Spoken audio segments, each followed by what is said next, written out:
for Jonathan Taylor. There he goes again. 50, 40, down the far sideline. He might do it again. 10, 5, touchdown. I-N-D-Y. The Eastern Conference Championship has been captured by the Indiana Pacers. Alex Pillow wins the 109th Indianapolis 500. This is the Fan Morning Show with KB, JB, and Jeff. Good morning. We're back into the teens for a temperature this morning. We'll tell you how things are looking over the next few days, but I think it's going to warm up beginning of next week. And I don't know about you guys, but I am ready for that. Good morning, Kevin Bowen, James Boyd, Mark Dykton. I'm Jeff Rickard. Mark Dykton, you've been strolling the halls muttering about the Bears having a stadium in Indiana this morning. What's going on with you? Oh, nothing. Yeah, just an update that seemed that we can play a bit later in the show, but maybe not impossible that the Bears go to Indiana. Seems like things are in progress, potentially. Chicagoland native James Boyd, can you imagine going to a football stadium in Gary, Indiana to go see the Chicago Bears? Yes, play I can. Football? Shout out to the 219 up there in the region. I would enjoy that. I think, personally, it would just be funny because I know my entire family would be so mad about it. I love the fact that you're ready. You just want to tick off your parents. Yeah, I just want to say, hey, if you want to see the Chicago Bears, you have to leave Chicago, which sounds crazy. Yeah.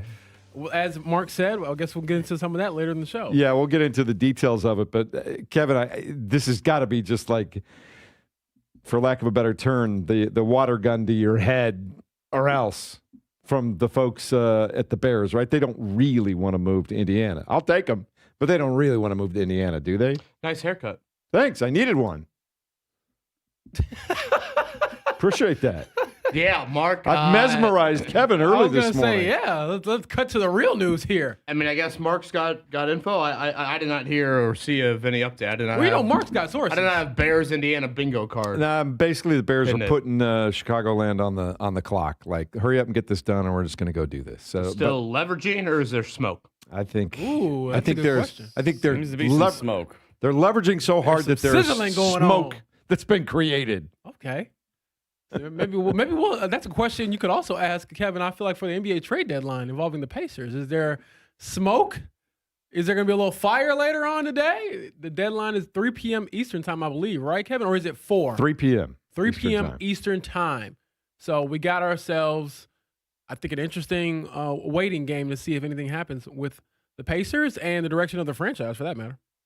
Well, we wait to see what happens. We wait to see what happens with the big prize, I suppose, at the trade deadline, and that would be Giannis Antetokounmpo. But no guarantee that he's going anywhere. He might just stay in Milwaukee. I know he's acting like it might be the end for him. He's done some things, whether it was the social media post, just talking about how much he loves Milwaukee and that it has become his home for a lot of different reasons. He didn't tip his hand one way or the other on what's going to happen there.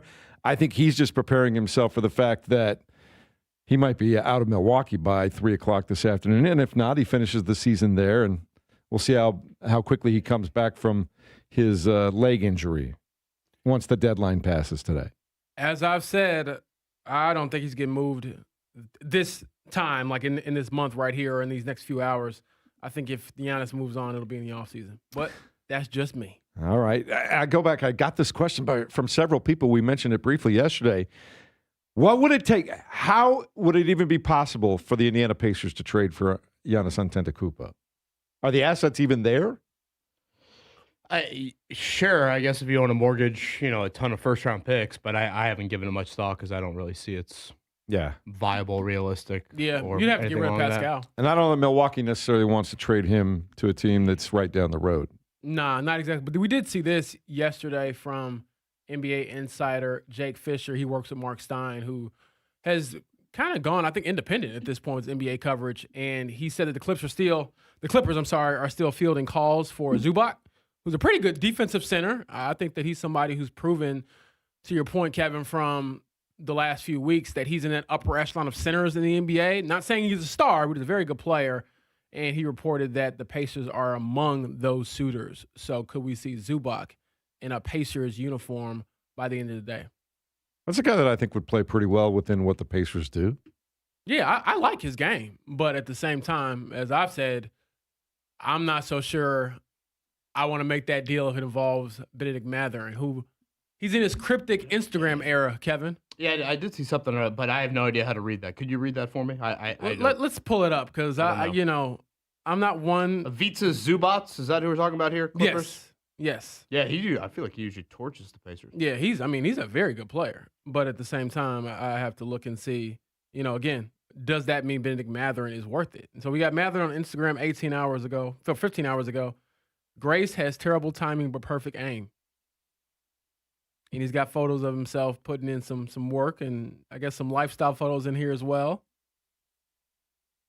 I mean, yeah, it's very interesting. In this slide of photos, he also has a rocket thrown in the air. It loses nothing by coming down, gain nothing by going up. Yeah, I mean, which may or may not have to do with anything that we're talking about. Zubac obviously is a guy that, he's double-double. I don't know if he's maybe necessarily the rim-protecting defensive peak weapon, but he, very nice offensive player.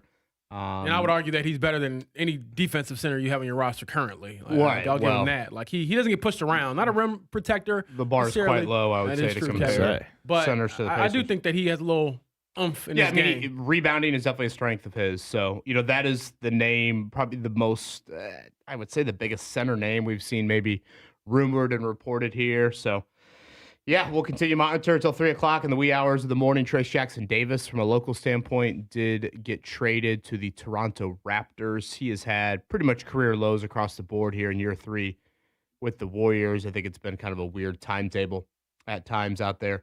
In Golden State, probably got his most run, actually, in his rookie season there. So, second-round pick, I believe, for Trayce Jackson-Davis to the Toronto Raptors. All right, we've got to talk a lot about the NBA trade deadline and things that have happened, things that could happen, but also frustrating to watch that Butler game last night. They were right there. Finley Bizjack had been lighting it up. He'd scored a ton of points, and it came down to the game was tied, and very late in the game, like less than one possession for either team, he would have been 12 of 12 from the free throw line, James Boyd, and he missed both free throws. Either one of them would have likely sent the Bulldogs to a road win. They end up losing in double overtime because they missed more free throws that were crucial in the first overtime, too. I think one point between the very end of regulation and the first few minutes of overtime, they missed 5 free throws in a row.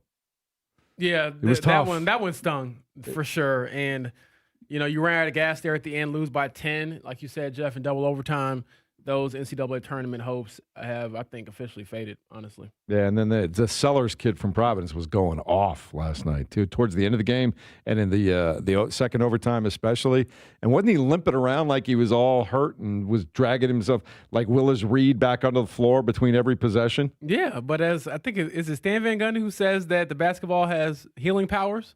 So there you go. I always think about that when I'm at a high school game, Kevin. When I see a kid go down, and I'm like, man, all right, are you a little embarrassed because you missed a layup and your girlfriend's in the crowd, or are you actually hurt? And then usually if they touch the basketball, all of a sudden they get their shimmy back. Especially if she's sitting next to someone that you don't want her to be sitting. Keep your eyes on me, baby.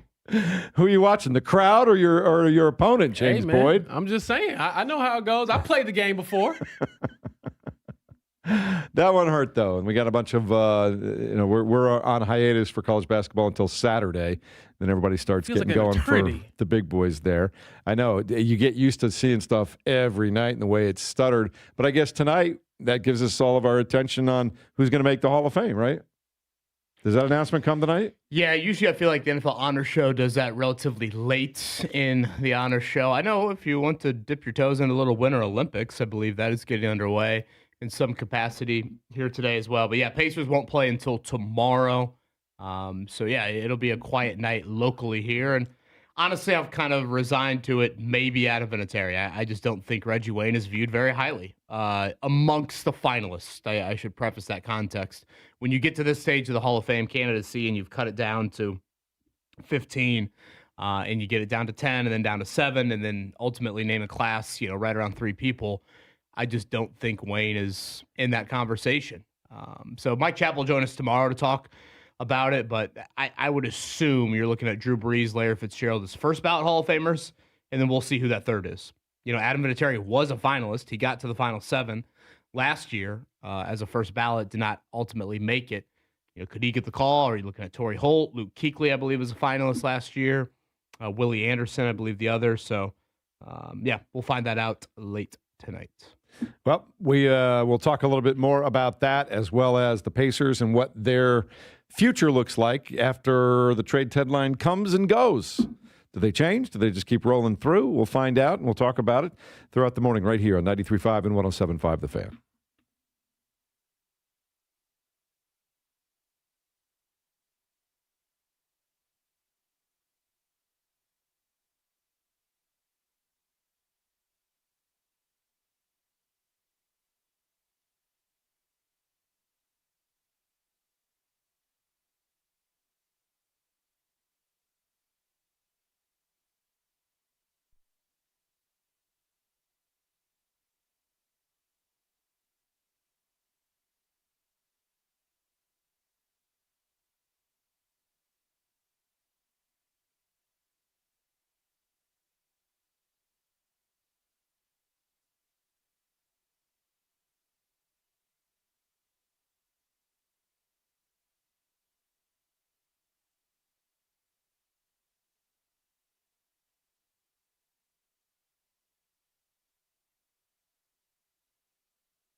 checked out. Brought to you by the Barbasol Horizon League Basketball Championships. March starts here. The Barbasol Horizon League Basketball Championships with NCAA tournament bids on the line. March 8th through 10th. Tickets and more at horizonleague.com/Indy. Good morning and welcome into the Fan Morning Show, along with Kevin Bowen, James Boyd, Mark Dykton. I'm Jeff Rickard. The Pacers are off until tomorrow night when they will take on the Milwaukee Bucks. Question is, James Boyd, will both teams be intact the way they woke up this morning when they meet tomorrow night because of the trade deadline? I'm not so sure, but my money is on Giannis still being a Milwaukee Buck after today and Benedict Mathurin still being an Indiana Pacer after today. I am just going to say it outright. I hope that Benedict Mathurin is still an Indiana Pacer by the end of the night. We talked about it a lot yesterday, and Kevin, I've always kind of felt this way, but kind of double down hearing your thoughts. Like a 23-year-old guy that's already shown you he's got the clutch gene and can score in bunches in a hurry at just 23. I think you hold on to that and do see where it goes in the next year or two. Yeah, one thing I am really curious about, I would say it's one of the busier NBA trade deadline Tuesday and Wednesdays I can recall. As we wake up on this Thursday morning, now the deadline at 3 o'clock, what new stuff is there that maybe you didn't foresee Monday, Tuesday? Are there teams now that have said, oh, we've made a couple moves here, we could do this and that? And how do the Pacers, factor in at all there? Again, late last night, Trayce Jackson-Davis traded to the Toronto Raptors for a second-round pick. Lots of trades last night. Well, some big ones, I should say. Jonathan Kuminga and Golden State are finally parting ways. Warriors are sending Kuminga, Buddy Hield to the Atlanta Hawks for Kristaps Porzingis. How do you like Kristaps Porzingis with Steph Curry and Draymond Green in that group? I saw that and I was like, wow, they're still not going to win anything. So we'll see what happens. I mean, a lot of this stuff I think has to do with contracts as well. I feel like every trade that I read about in the NBA is something about a luxury tax and getting under the second apron, whatever that stuff means.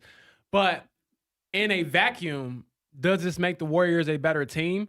Possibly, but Kristaps Porzingis has a lengthy injury history, and I just don't think that's enough for a Steph Curry to be back into title contention. So could they make another move? All right, and for the second consecutive trade deadline, Anthony Davis has been sent away in a blockbuster trade. This time, the Mavericks are sending him to the Washington Wizards, along with D'Angelo Russell, Dante Exum, Jaden Hardy, for Chris Middleton, A.J. Johnson, Malachi Branham, Marvin Bagley, 2 first-round picks that they'll get from the Thunder in 26 and the Warriors in 2030, and 3 second-round picks when it's all said and done. That sounds like a Chicago Bears to Indiana Stadium deal right there. Is there anybody not included in that trade? Yeah, I mean, again, that's not a trade that'll be reviewing or thinking about for years to come. All right, once again, 3 o'clock this afternoon, the trade deadline. Keep it tuned here to 93.5, 107.5, The Fan, all day long. If anything happens, we will let you know. College basketball, just a heartbreaker last night. Butler falls in 2 overtimes to Providence on the road. They had a chance to take the lead with less than a few seconds to go. 12 for 12 so far at the free throw line was Finley Bizjack, and he couldn't get either one of them to go. The first 2 of 5 consecutive misses for Butler between the end of regulation and the beginning of the first overtime. And then in the second overtime, Providence and their terrific guard Sellers just took over and pulled away for the win. That one hurt. That one stung last night, Kevin. Yeah, and really Butler was ahead, I would say, for a good portion of the final 10 minutes of the second half as well. It wasn't like IU-UCLA level potential collapse, but maybe a notch below that. There was part of me that watched Bizjack miss those 2 free throws, and that was the basketball god saying that foul should have never been called, if you want to be totally honest with you. But nonetheless, as you said, absolutely brutal, and hope for the best for Stink Robinson. He did not play last night. He got banged up late in that Georgetown loss over the weekend. Looked like some sort of left wrist situation. So Thad Matta going to join us coming up tomorrow. Yeah, just brutal. And first time, they said, in Big East history, that 2 teams have played double overtime games twice in a season. So it's been pretty wild when Butler and Providence have played this year. But, yeah, awful loss last night, compared to the Georgetown game as well. You're just in a position right now where you cannot afford to lose any of these if you want to have a miracle at an at-large berth. 97-87 was the final score. Jalen Sellers, I'd mentioned him going off for Providence. 8 of his 36 in the double overtime, and that was enough to offset the 30 from Finley Bizjack. And Michael Ajayi had 20 points and 12 rebounds. But, man, what do they say about real estate, man? Timing and location. You can't miss those free throws with the game on the line, coming in or out of the overtime. That was tough last night. All right, coming up on Saturday, we will have I will point out Louisville did beat Notre Dame 76-65 last night. Any thoughts on the game last night? Up 10-2, I thought, call the fire department. This is going to be the greatest night of my life. And then the rest of the game happened. How many IPAs later? You know what? Trust me, I need no alcohol to watch Notre Dame sports. It's all natural. That's true love right there. All right, so coming up this Saturday, Butler at Marquette. That one will start at 2 p.m. Purdue against Oregon. That one starts at 1. Indiana will host Wisconsin. That's at noon. Florida State at Notre Dame. That is a 4 o'clock of the afternoon game. So busy college basketball slate Saturday afternoon for those of us around here. The NCAA, James, has denied a waiver for Ole Miss quarterback Trinidad Chambliss to play one more year for the Rebels, and his eligibility is now up. And Ole Miss is without their star quarterback coming up this year. Well, he's been in college, 6 years, I believe. So time to move on, brother. Unless you want to sue and get some more eligibility. That's always a possibility, it seems like. The Olympics are underway. The opening ceremonies won't take place until tomorrow, but some of the games have already started in Milano Cortina, Italy. Right now, the United States is in the midst, or no, they're getting ready. They're going to play Czechia in women's ice hockey at 10:40. In curling, the United States will take on Switzerland. That one starts at 8:35. In mixed doubles, I know that one is something we need to put the Olympics on TV in here, Mark. We got to figure that out. You say Czechia? Czechia. Is that a Czechia. Is that a country I'm not CZECHIA. familiar with? There was a lot of movement with countries in that area of the world Czech within the last Republic? 15, 20 years ago. And I so believe it's Czech. Yeah, isn't that the Czech Republic? Czechia and Czech, I believe. back to are a little geography different, class. but yeah. Anyway, the Olympics are underway. And, Mark, should we be worried? Because we were looking for, if you see the black TV screen, for those of you watching on the YouTube stream this morning, the morning show logo is missing. Now, is that because of something that JMV and Jake have done, some JMV hijinks, as you would say, James? Or should we be worried and start calling Captain Andrea to find out what our fate is here? What do you think? I don't know. I thought it was solidarity for Black History Month, me being black. And, That'll work. Put TV up black as well, and shout out to all the people. But no, I feel like somebody just walked in and unplugged the TV or something. Mark was trying to fix it earlier, but we couldn't see our smiling faces, and I told him, you can't put JMV up there. I see him enough on Sundays. No, there's a rotator of all the graphics for the shows up there, and all of a sudden ours is missing. Somebody sending us a message, Mark Dykton? What have you been able to hear on the street over there? I don't know. I'm looking in your direction. I need to see your inbox. We got news here. No, I don't know. We had the big My key card worked. We had the big staff meeting. Nobody said anything about trouble then. I'm telling you, man, all it is solidarity. I'm not saying anything. I got bad history with co-hosting the morning show, so I'm not saying a word. All right, that's what's happening. I know that we'll be here for the rest of this show. Nobody said anything otherwise, right? Hey, like I said, I'm good. You can't do nothing to me this month in particular. James Boyd's got a full-time job. There you go. Outside of this, he's good. All right, we'll continue. I got a couple other things I wanted to add. Please. Gordon Hayward, jersey retirement tonight over at Brownsburg. We mentioned not a lot of local action Thursday across NBA necessarily or college basketball. It is a very busy night for boys high school hoops. We're in girls sectional week. Boys high school hoops typically fall into the Thursday this week. So shout out to Gordon Hayward over there at Brownsburg. He will get his jersey retired. Obviously, that run that Brownsburg went on was also very special his senior year. Shout out to Julian Mavunga. Shout out to, I think it was the Fish kid that hit the three to get him out of sectionals over to Cater Central back in the day. And then again, Hall of Fame announcement will be tonight. NFL Honor Show. I don't think the Colts have any nominee. I don't even think Tyler Warren made it to Offensive Rookie of the Year finalists. So get a bunch of awards announced, then we will find out the official word on exactly who is going into the class. Well, the one award, which isn't like an on-field award, but the Walter Payton Man of the Year, the league-wide winner will be announced later today. And Kenny Moore II is up for that award for the Colts. So we'll see if Mr. Kenny over at Cardinal Ritter some days throughout the week is going to win that. That's one of those awards, Kevin, where whoever wins it, you're just happy for them because they done some great stuff in their community. So 1000%. And no honestly, loser. I was in going to that. say, the finalists all deserve to be honored. Yep. All right, coming up in a moment, we'll talk more college basketball and drill down deeper into the trade deadline for the NBA and what's happening around the Pacers, what could be happening with the Pacers, and the very latest. We'll keep you up to date all morning on 93.5 and 107.5 The Fan.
The Daisy brand. It is sour cream. It is ranch. You head to the grocery today. You're going to come home very, very happy with the Daisy brand. Real herbs and spices, ingredients you'd find in your own kitchen. And trust me, chips, wings, veggies, I don't care what it is. It is the best sidekick. And let's be honest, you're probably going to have a little gathering this weekend. Watch some pigskin coming up on Sunday. You want to be invited back? You show up with a French onion dip. You show up with a ranch dip from Daisy, and thank me later. Again, perfect with chips, wings, veggies, real herbs and spices, ingredients you'd find in your own kitchen. That is the Daisy brand, the French onion dip, and the ranch dip.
Get your head bobbing in a different kind of way there, banging on the side of the car console right there. I like that, Mark. Sometimes you just got to remember the old Beavis and Butthead. They just start hammering their heads up and down.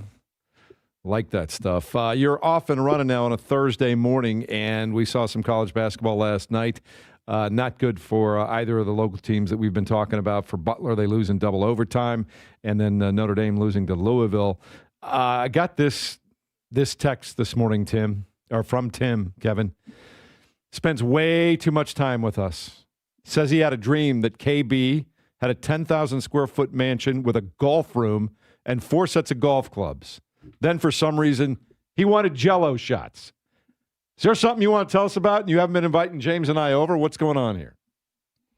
Boy, I need to start eating and drinking what Tim's eating and drinking before he goes to bed each night there. Yeah, hell, if you're going to give me a mansion, I'll start my morning with a Jell-O shot every day. Do you think this has something to do Who needs to go pee when you start your morning with a little Jell-O shot? Subliminally, I think Phoenix Waste Open starts today, right? Yeah, you do have the Waste Management Open. Yeah, maybe that's where the golf and the Jell-O shots came from. Never been, but it looks like quite the party scene out there.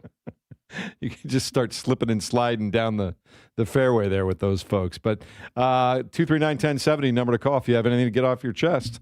You can do that, or you can just text us to 239-1070, like Tim doing there. Tim, I appreciate you sharing that with us. In the meantime, trade deadline comes and goes at 3 o'clock today, and we've been talking about, can the Pacers find themselves a center? How do they go about doing that? Nick writes in, he agrees with James that Big Z from the Clippers would potentially be a great addition, but he also read over the weekend the asking price is 3 first-round picks and a player. Says he's read that on a couple of different places online. 3 first-round picks and a player for Big Z? And then you hang up the phone if that's the case. So... that's not going to happen. No, probably not. And I know it's hard to pronounce his name, but I don't know if Big Z's reigning to our entire audience out there. Ivica Zubac is who we're talking about, the Clippers center. Definitely a very strong rebounder. Probably you're not looking at much from a great rim protection standpoint, nor I don't seem to recall much stretching the floor ability really at all from him. He has had quite a few big games against the Pacers. So I'm sure when Kevin Pritchard and company are sitting up there watching Pacers-Clippers in recent years, he's had big games. And this is kind of something I've hit on a lot here over the last few weeks when we talked about center. Where was he drafted? I don't remember. I'm going to look. He's a second-round pick. These guys, it is a position of the NBA where you throw darts at a dartboard, and it can get real random real quick. Now, early second-round pick, think of it kind of like the Andrew Nembhard world, but still, it's not like the Clippers had some lottery pick.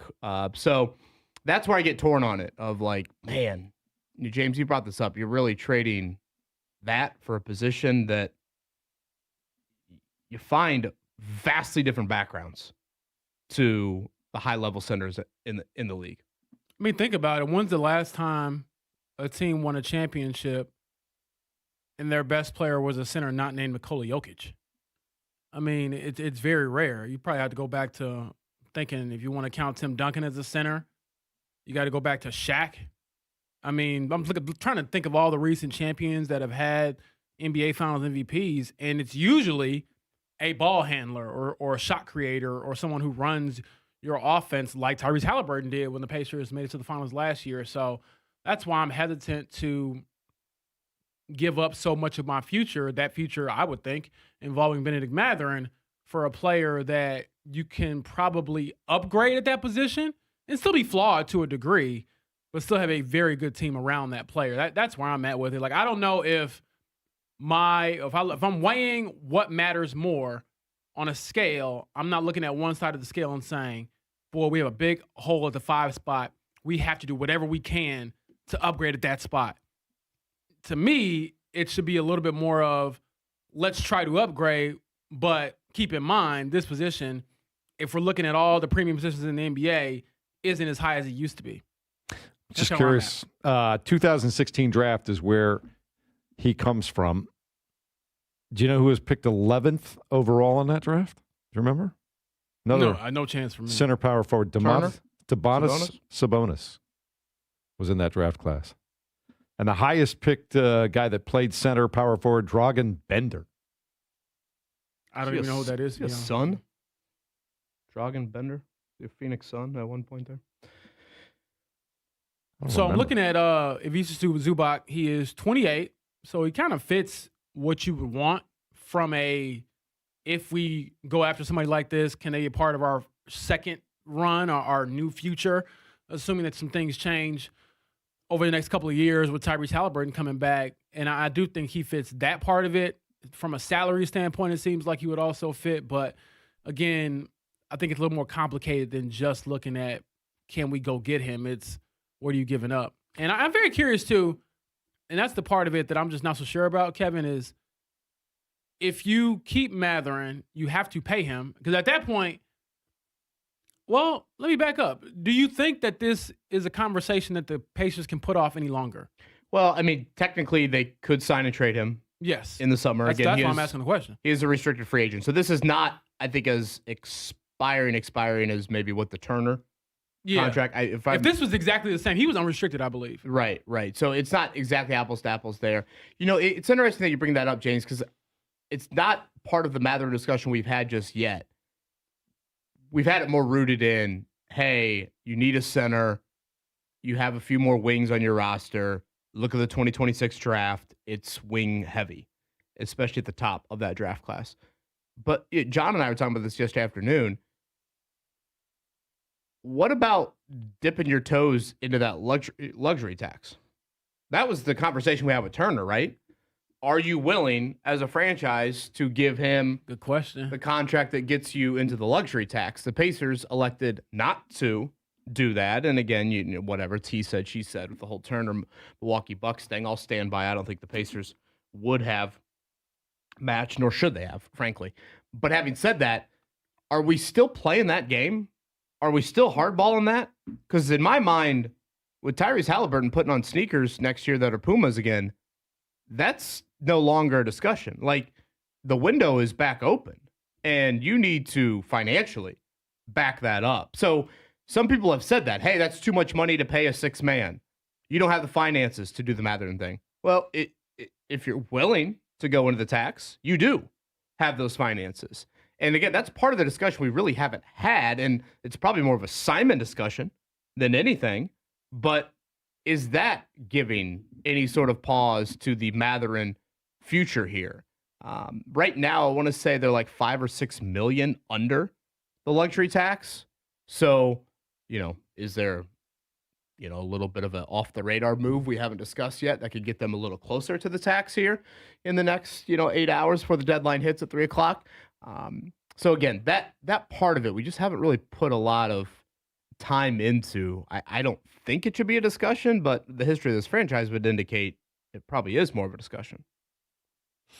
Well, it's going to be fascinating again on Friday night when Milwaukee hosts the Indiana Pacers.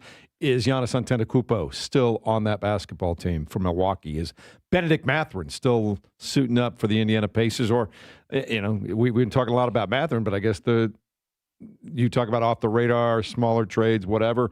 Maybe there are other people that aren't on the roster tomorrow night. So we'll keep an eye on it and listen up for you all day long and let you know as soon as something happens. We also are in the midst of Super Bowl week. And I can't remember, is it just us because we're not that into it, but has there been a less hyped Super Bowl? I know we'd feel different if we're in the host cities of, not the host cities, but the cities of Seattle and Boston, that whole area up there. But nationally, does it kind of feel like it hasn't gotten Super Bowl hype yet? Or is that just us? Maybe just us. I mean, I feel like it's the same as any Super Bowl when it comes to the hype. I guess you don't have like the big name in it, but personally, I feel like I asking myself this question is kind of crazy because I'm a huge sports fan. So I wouldn't care who was in the Super Bowl. It would be a big deal to me.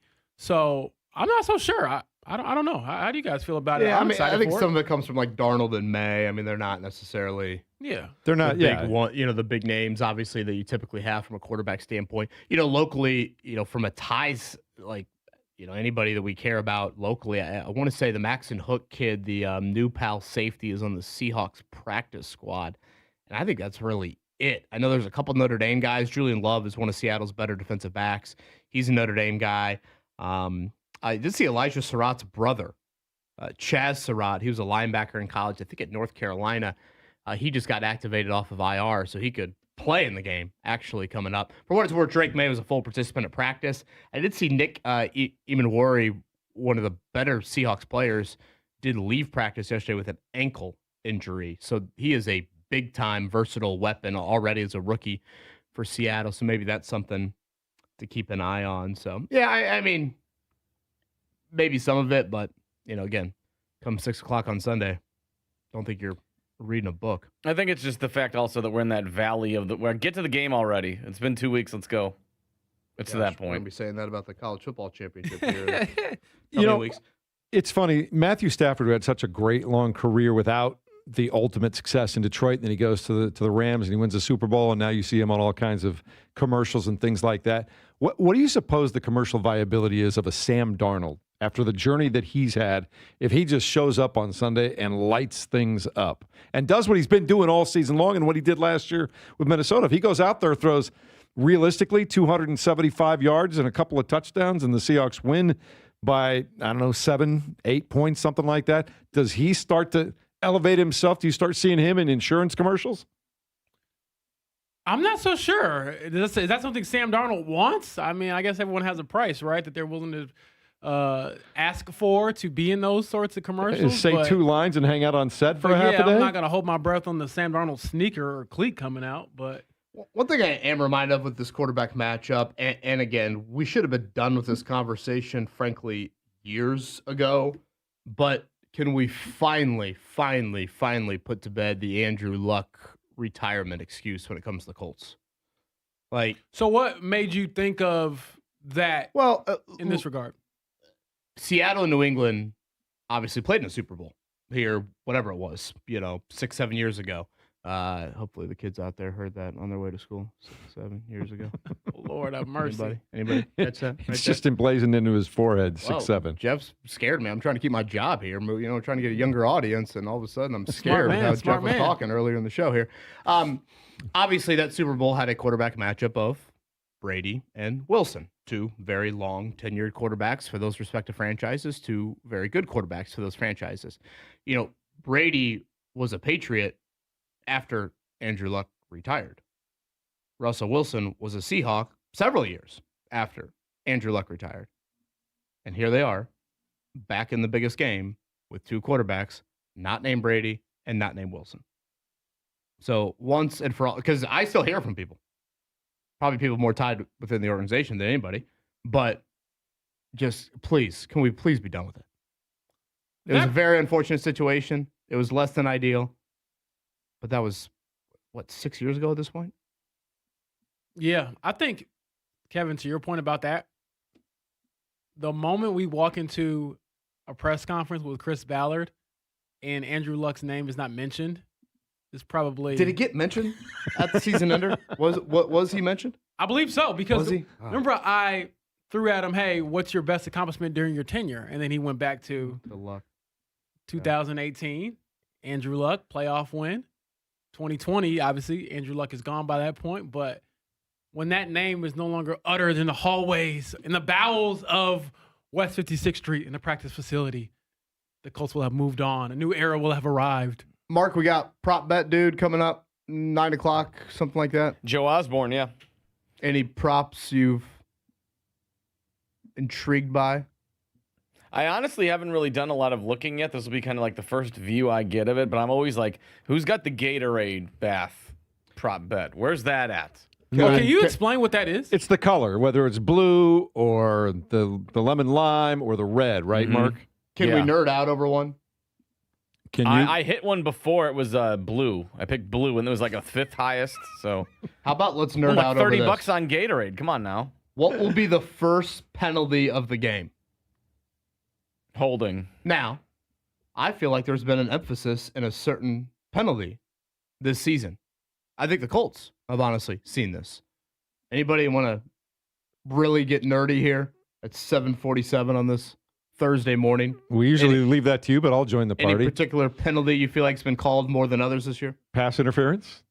Defensive pass interference? James? Delay of game. I'm going to go with I feel like delay of game is the one too much of a judgment call. I'm going to go with roughing the passer. So roughing the passer, you can get pretty good odds on. That's plus 1,000, so $10 to win 100. I'm going to go a little bit longer than that. I feel like we've had a lot of illegal formations. We had guys that The hey, you're not offensive quite on tackle, there. Yeah. They whistle that dude. And I feel like the Colts have had several of those this season. Yeah. So you get in your first big third down of the game, that tackle's nervous, thinking, oh boy, here we go.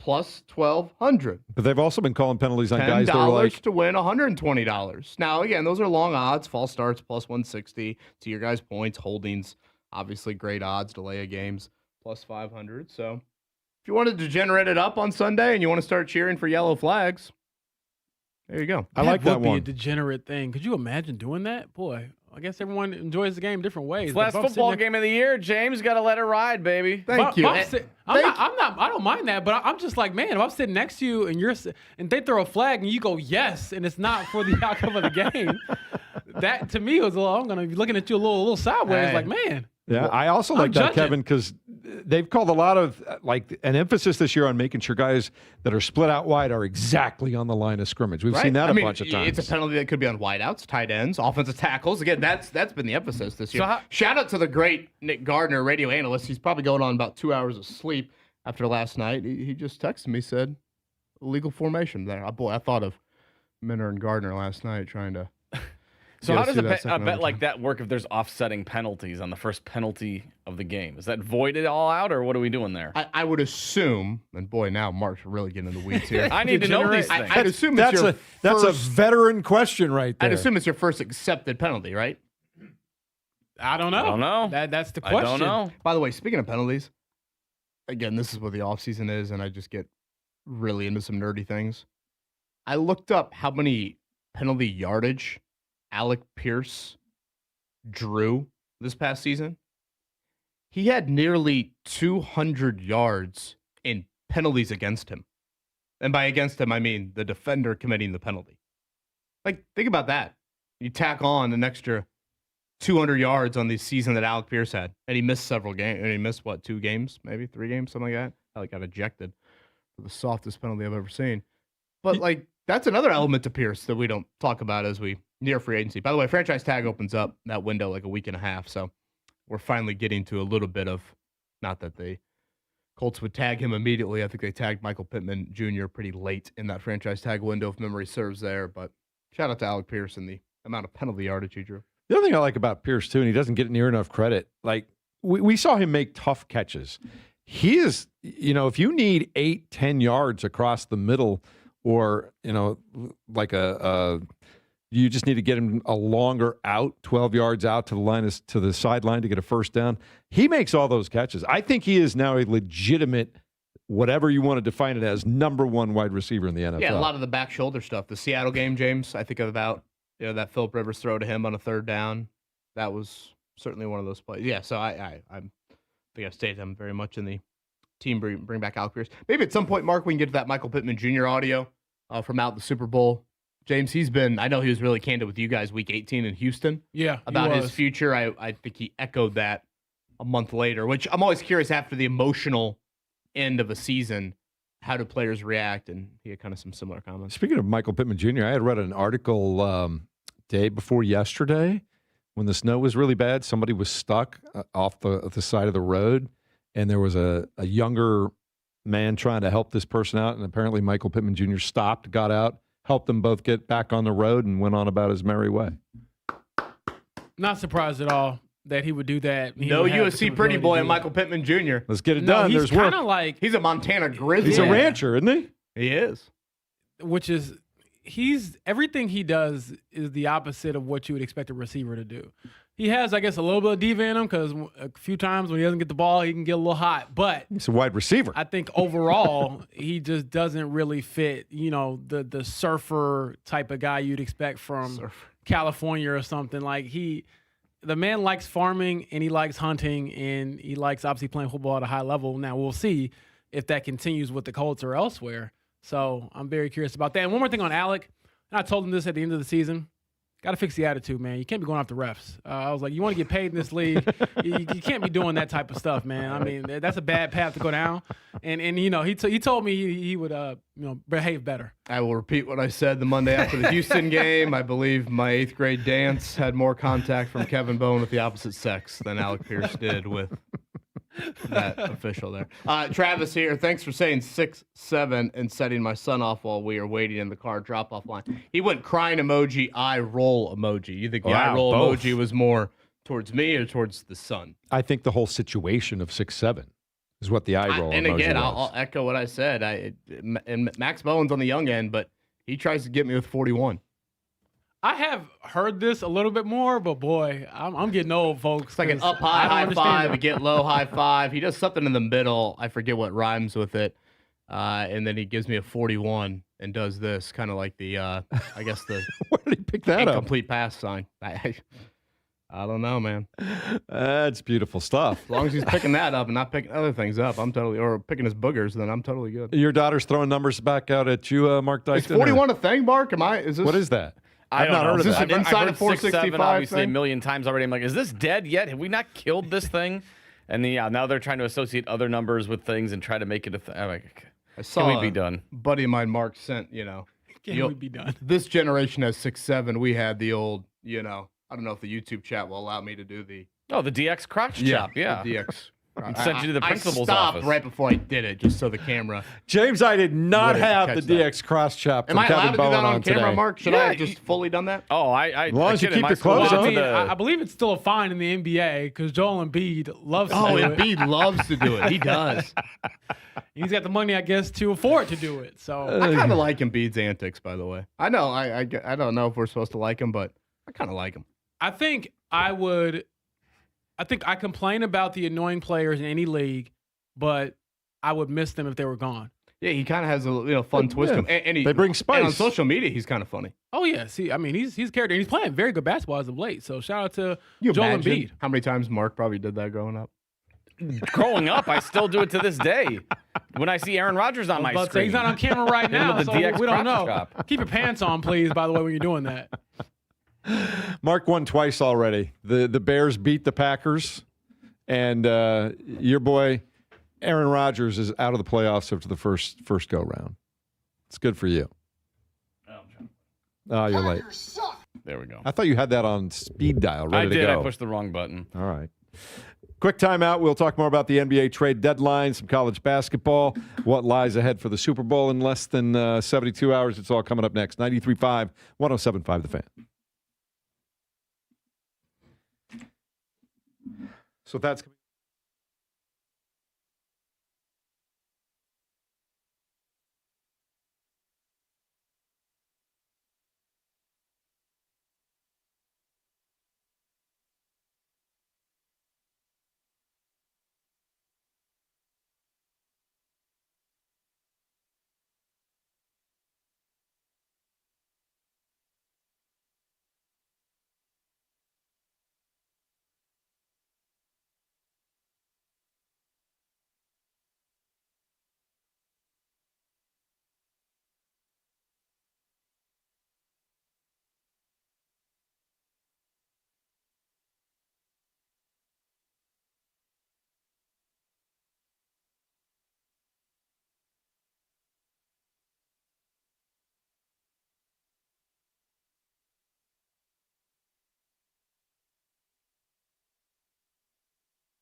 Everybody get ready.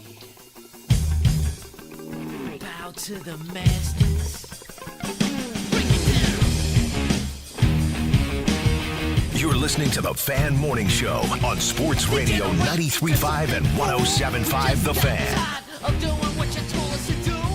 Morning, welcome into Thursday on the Fan Morning Show. We keep an anxious eye for the Pacers on the trade deadline. Comes your way at 3 o'clock. And I feel like I'm speaking for everybody. I don't know, depending on the deal. I think, is it safe to say we'd all be okay if the trade deadline came and went and the Pacers didn't necessarily do anything, James? Well, as someone who works in sports media, do I really want to cover the trade deadline today? Probably not.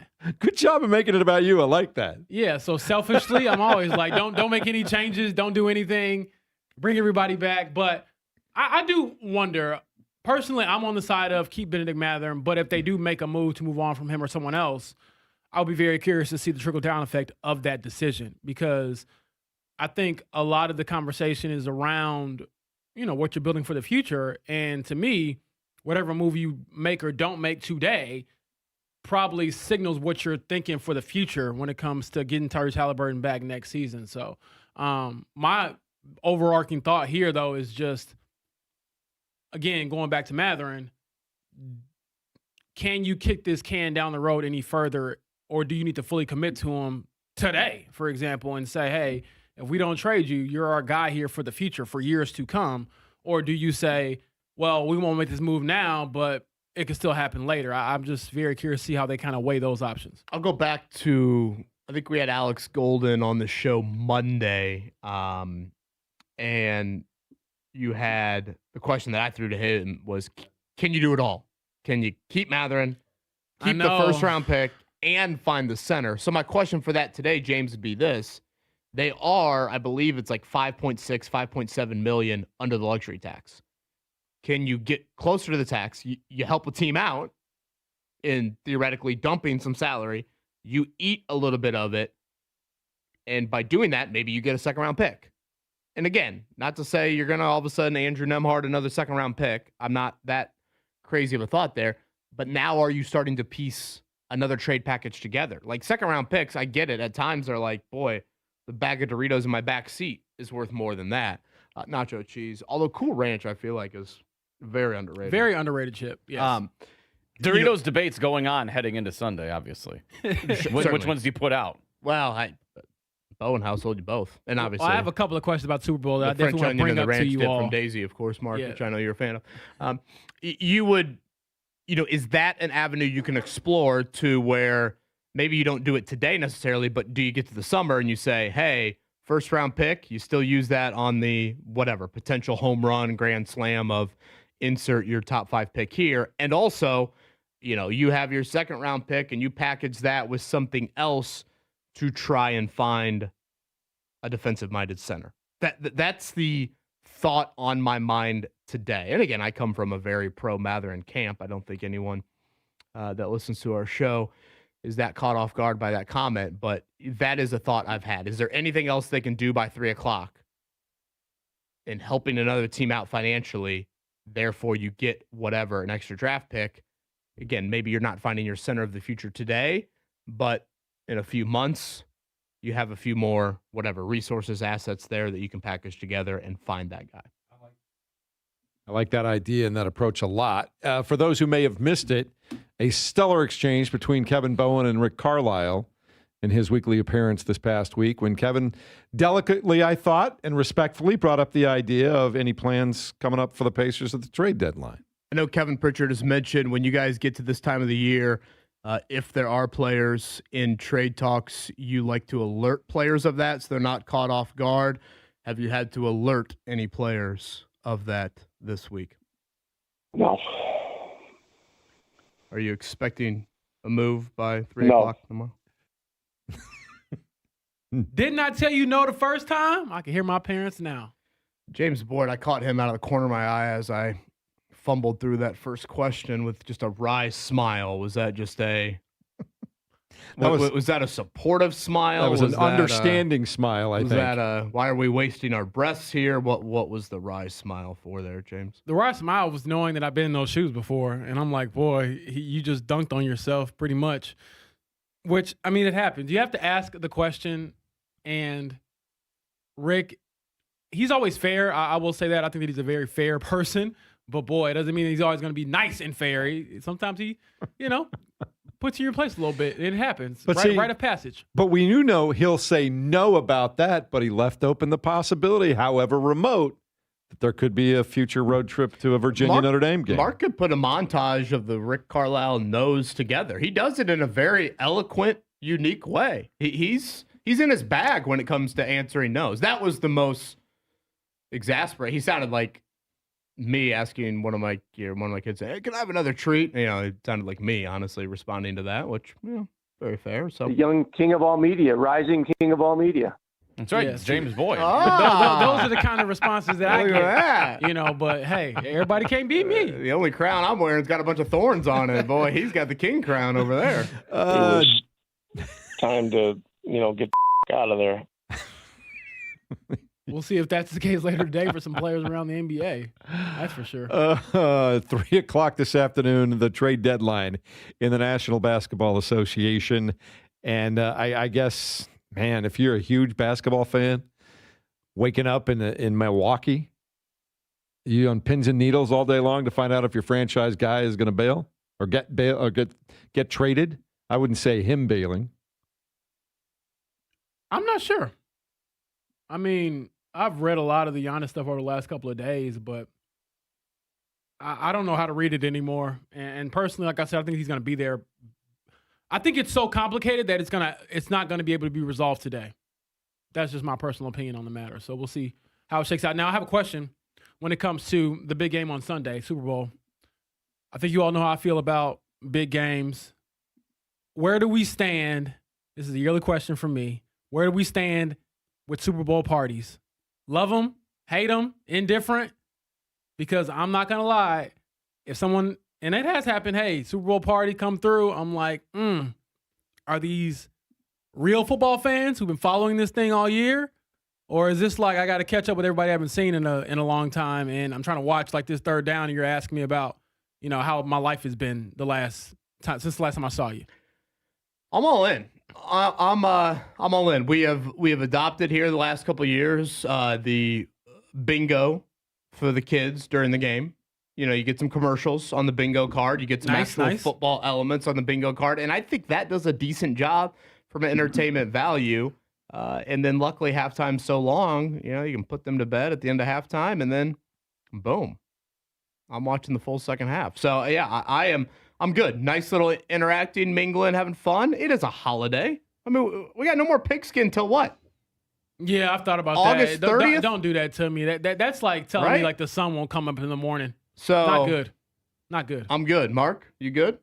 I'm okay with it. I don't think I love it, though, only because you get the people that haven't watched it. Sound like Rick Carlisle answering my question. That now. did sound like Rick Carlisle. Unbelievable. Boy. He's paying attention. Young Mark Dykton is growing up. You have the people that haven't watched a single down, like, who's this guy? What's that guy? That guy looks weird. What's his deal? Or, oh, who's the halftime act? Oh, I don't know that song. Oh, this Mark's Lombardi over in the corner just trying to, I'm not gonna lie. I might be in that camp. If you're trying to just watch it the game the whole and family, Mark. If you're trying to watch the game and digest it, family can kick rocks on Super Bowl Sunday. Yes. If you're trying to just watch the game and just enjoy it and digest it and like follow along, then Super Bowl party is not for you because you're gonna have the conversation of the brother-in-law or the girlfriend that you don't really know that well that you're like, oh, okay, I have to be paying attention to this. I can't really focus on the game or what happened there. I missed it. And so I got to go grab another beer for my cousin. No, if you want to just watch the game, watch it by yourself, watch it solo or watch it with a handful of people. But if you have a big party together, you are not watching the game. You're not having a trained eye on it. I would echo everything you said. It's kind of a tradition in our house. Christine will make a big pot of chili at the very beginning of the morning. It's ready by really about halfway through pregame, hour and a half or so before the game starts. And she and I will pay attention. My oldest has zero interest in the Super Bowl whatsoever, much less sports pretty much in general. He doesn't mind going to games. He likes being there. but he's not going to watch them on TV. We've gone He either can way. do the beer run then. We've We're gone low. Go get it. We've gone to parties before, and we've had one or two parties over the years, but I can go either way. But mostly I'm with you, Mark. I want to watch the game. I personally want to watch the game, James. Well, you know me, I don't really have too many obligations when it comes to the missus or the kids. So, Well, Mark hates his family. Man. It's very clear on that. We just heard that. but I'm thinking of it. I'm serious. When I go back home or something, and I'm like, boy, love the family, but the casuals always hurt me. I mean, if you're asking me why this is a penalty, and That's it's a what I'm big saying. third down, I'm You gonna guys are like lose it. Socrates over here. You can't hang out with us peasants that don't know as much as No, you do. I'm serious. I will watch the season opener with you when it don't matter. When everything's on the line, I can't be doing this. I think we saw a little bit of a look into James in Super Bowl week. Like, you have no time for like the entertainment reporters, the FM music DJs that show up on Super Bowl media day and ask questions that have nothing to do with the football whatsoever. James, did our Indy 500 diehards not welcome you in during the month of May? You novice over there, and now all of a sudden, when the roles are flipped, you don't have time for any of that. I wasn't standing up in the middle of the 500 asking people what was going on. You know, when people were what was spinning out on the first lap of the thing, I wasn't going around asking Nathan Brown, hey, by the way, before you join me on the Colts beat, can you explain what the heck is happening here? Where's Dario I sat Franchitti there, at? Kevin, and I shut up. Wasn't Pippa Mann Okay. racing this year? Gordon Johncock. Milkaduna. Well, what was the big controversy Lynn last year St. with James. Penske? I was reading about, was it a carbonator or something like that? Alternator? You know, there are a lot of Penske scandals we had to get educated I'm on. trying to educate myself. If you get an invite to a Super Bowl party, see how the game is started. If it starts getting like blowout range, if the Seahawks are up like 17-3, you're like, okay, let's go to this party. I'll be casually late. But if it's a good game, no. Ride solo. Unbelievable. Now, Okay, let me ask you this then. Hold on. Let me just, my last question. Notre Dame men's basketball national championship. look If at they're that. in it, Stop. I'm just Flipped him asking. out, Stop. I'm just asking. You're comparing Seahawks Patriots to my life? I didn't know. Well, that would be your Super Bowl. That's what I'm saying. That would be your Super Bowl.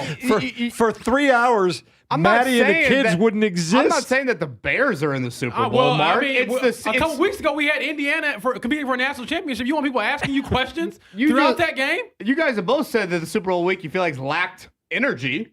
No, I was on the side of I'm always hyped for the Super Bowl. Okay, I just think we've gotten to the point on the calendar where it's like, let's get to the game already. Right. I've had. Let's you know, get Sunday here. Several texters have reached out, and they are right. And honestly, it's probably more, unfortunately, I don't know if political is the right word, but there's probably more discussion about the halftime show and Bad Bunny than there is about the damn game, which, again, you know, is not necessarily my cup of tea by any means. So one thing to note about tonight, again, we will get Hall of Fame announcement, and we'll have Mike Chappell join us tomorrow to discuss one thing. And again, Chap presents the Indy representatives. Chap has mentioned this recently, I think maybe last year, James, part of the new Reggie Wayne material, because again, it's not like Reggie Wayne's stats change at all, was I believe he either had, I don't know how it worked, if it was a recording or if it was something written down, maybe it was a statement.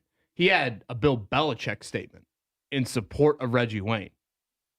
Just kind of say, hey, when I went up against this guy, this is what I thought about it, which I don't know if Belichick will be returning Chap's calls after how Chap voted for him this year, but I'm glad Chap got that out of the way last year. But Block. I'm not going to answer this phone call. Block. Mike Chappell out. I do love Mark. Here comes the pettiness is rubbing off on Mark sounds just Dykton. like him. Mark That's crazy. Belichick is so good. So good. Excellent. So that is, first off, I think it's kind of cool, and I think it probably should help Reggie Wayne's candidacy, but I don't know. Maybe the room thinks differently. But remember, Reggie Wayne's last uniform he put on in the NFL was a Patriot uniform, was it not?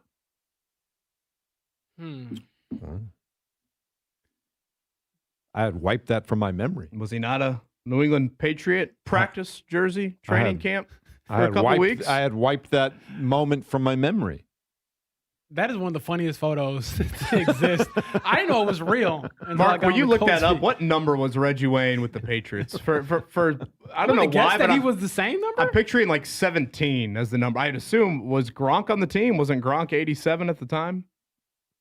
Oh, this is nasty. He was 15. 15. I remember it was something Boy, Man. off. I thought that was legitimate Photoshop until somebody filled me in and was like, wait a second. I was like, he played for them? Yeah, so if people recall the end of Reggie's career, he was really banged up in that 2014 season. The Colts got all the way to the AFC title game. I mean, T.Y. Hilton was incredible.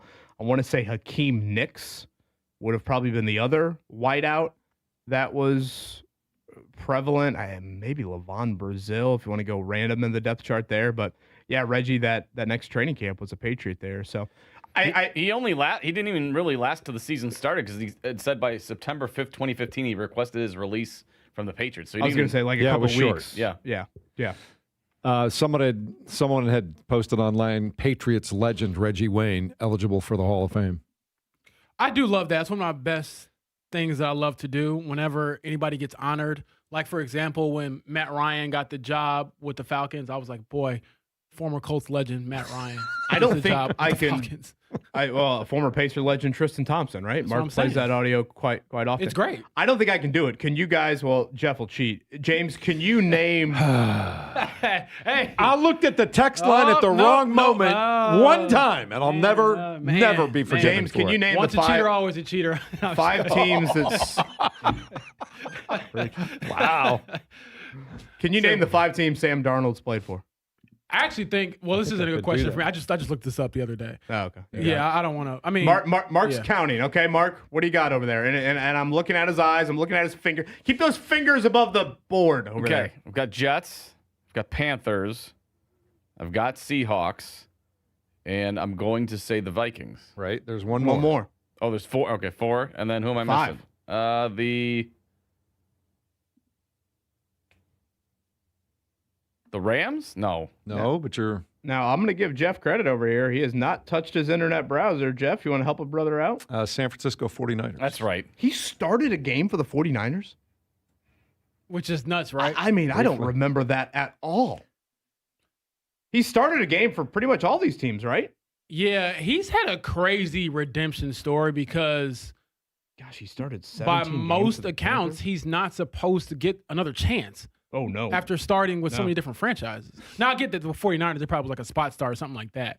But still, I mean, we're not talking about a second act here. This is like the third or fourth. And, I mean, boy, is he putting things together now. But I will say, yeah, and again, I've been a broken record about this. He was terrific with the Vikings all season long last year. Yeah, he the came knock up, on him he was came the up playoffs. short in the playoffs. Yeah. But then he kind of picked right back up where he left off when he came over with the Seahawks. And he has been, whatever you think of Sam Darnold, he's been balling out. And in my memory, I know it gets fuzzy sometimes, Kevin, didn't he, when he was with the Jets at the very end of the Jets, play a game at Lucas Oil against the Colts and actually play pretty well in that game? Boy, I don't know if I remember that. I feel like he had a decent game in New York, if I remember correctly. I want to say, I mean, hell, would that have been his rookie season? I feel like the Colts lost kind of a shootout out there with Andrew Luck making his comeback. Justin here, James, former Pacer legend Ricky Rubio. Wow. Really I'll good. take that one. Was it Nick Stauskas, a Pacer, for a couple minutes there? Yeah, Former Yeah, Michigan legend Stauskas. That's one of my dreams. I want to be the guy who was thrown into the miscellaneous trade. Is Mike Conley like this right now? Didn't he get traded twice in 24 hours yesterday? Now he's a Chicago Bull. He landed in O'Hare, and they're like, "Here's your transfer. You just go right to Charlotte." Yeah, exactly. Trace Jackson Davis. Wait, now he's in Charlotte, right? Chicago to Charlotte? Yep. Trace Jackson Davis to the Raptors late last night, second round pick there for Trace Jackson Davis. He had really played a very shrinking role with Golden State this year. And Golden State's on the weird timeline. I mean, they're still obviously trying to hold on. Porzingis there, Kuminga to the Hawks. Yeah. Jonathan Kuminga's been in a trade talks more than Miles Turner. At least he finally got moved because, man, he went from getting a new contract to I'm on the bench and I can't get in to get me out of here. And I think Golden State knows they don't really have a chance to contend unless they make a huge move. I mean, Giannis, unless you're getting Giannis, I think nothing changes for them. But, I mean, I'll enjoy seeing it. I think all the old guys, I think it's just their time, their era is kind of passing by. LeBron, Kevin Durant, Steph Curry, unless those guys team up like they did in the Olympics, I don't see any of them getting championships anymore. Changing of the guards, as they say. All right, Mark, let's check it down. Let everybody know what's going on today. The Morning Checkdown. Brought to you by the Barbasol Horizon League Basketball Championships. March starts here. The Barbasol Horizon League Basketball Championships with NCAA tournament bids on the line. March 8th through 10th. Tickets and more at horizonleague.com/Indy. All right, we've been talking about the NBA trade deadline. It comes and goes at 3 p.m. Eastern this afternoon. Pacers don't have to worry about a game until tomorrow night at Milwaukee. Question is, James Boyd, does the roster look then like it looks this morning? Great question. I think that, again, the Pacers stand pat, at least on the Benedict Mather in front. All right. Meanwhile, NBA trades to talk about. Kristaps Porzingis has been traded by Golden State, or to Golden State, as the trade deadline continues to roll around. A lot of activity the last couple of days. We mentioned Jonathan Kuminga with Golden State Warriors. He's finally reached a conclusion there. Warriors are trading Kuminga, Buddy Hield to the Atlanta Hawks for Kristaps Porzingis. That's the deal in its entirety. Does Kristaps Porzingis give the Warriors what they need to compete in the West with the Oklahoma Cities and the Denvers and those types of teams? No. So they're just moving pieces around. He'll be hurt. Is what it looks like. What are the Wizards doing, by the way? Landon Anthony Davis. The Wizards have one of the wilder makeups right now. So Anthony Davis, Trae Young, the Sarr kid, the young kid's been really good. Do they have any other young dudes that are good? What about Wembanyama's teammate, Koulibaly? Wasn't he a Pacer legend? There you go. See, that's in the same family. I don't hate what the Wizards are doing. I can kind of see why they're doing it. They got some young pieces so over there. So they're going to keep Trae Young and Anthony Davis. Like I believe they are now. going to keep them, yes. Wow. I don't hate that move, though. I mean, you got Anthony Davis. I don't think you gave up any picks in that deal. You get a future Hall of Famer. I mean, I don't hate it. You want to be competitive? Hey, we'll see what happens.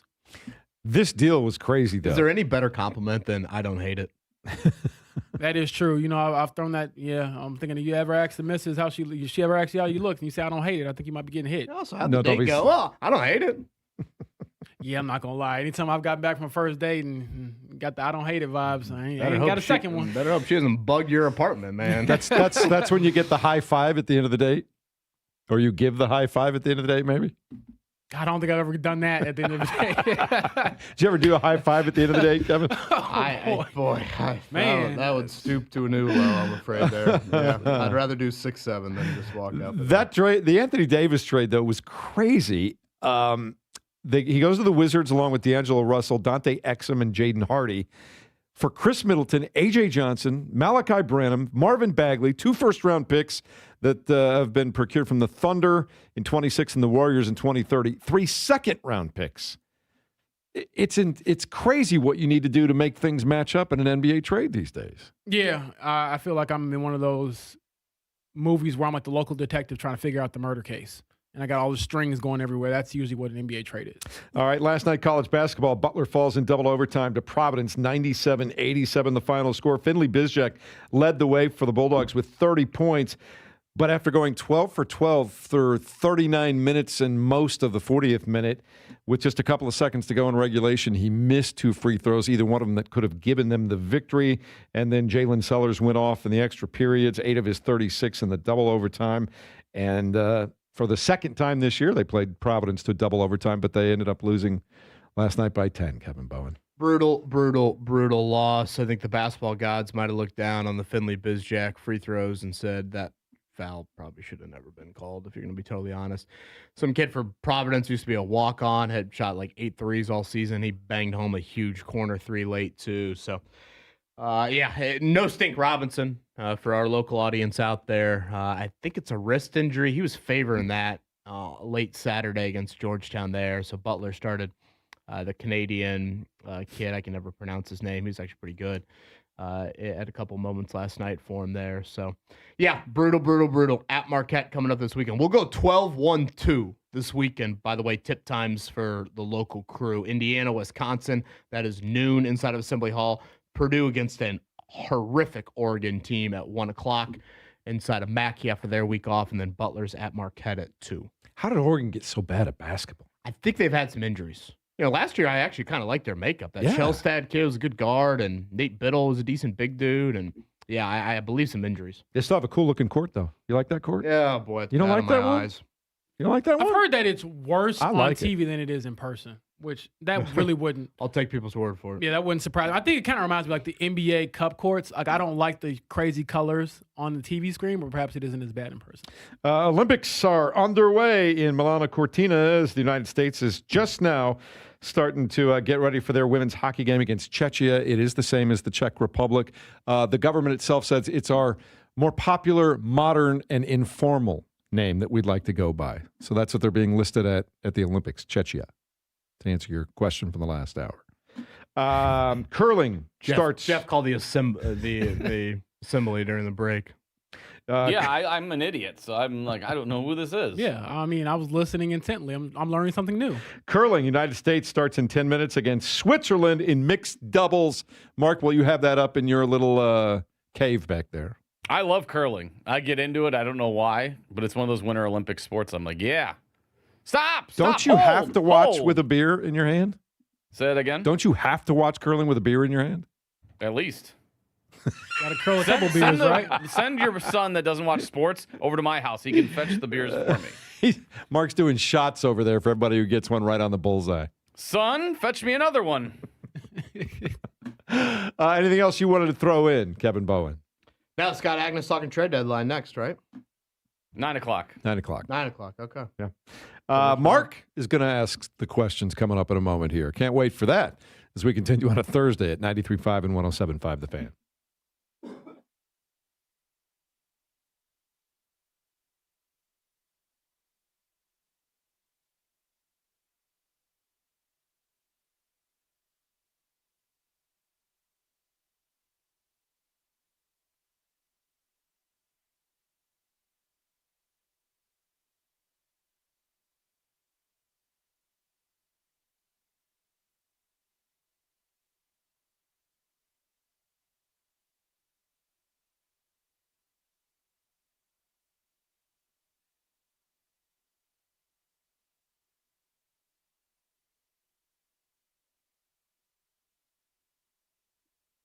We Grow Hair Indy. They're the gold standard when it comes to hair restoration, and they can you can find them, I should say, at WeGrowHairIndy.com. Again, up northwest side, that would be the Pyramids, building number 2. Any questions you've got, you definitely got to check them out. And again, they've got variety of procedures. When you look at it, it's not just something that, hey, we provide this service, and no matter what your situation is, this is what you're going to have. No. Depending on what the issues are that you have, they're going to find something that makes the most sense for your particular situation. So again, that's WeGrowHairIndy.com. You'll see before and after pictures and videos and what they can offer you. And I highly encourage you to go ahead and contact them. Free evaluation, private evaluation, virtual evaluation, whatever floats your boat there. We Grow Hair Indy is going to provide that. The gold standard for hair restoration, it is We Grow Hair Indy.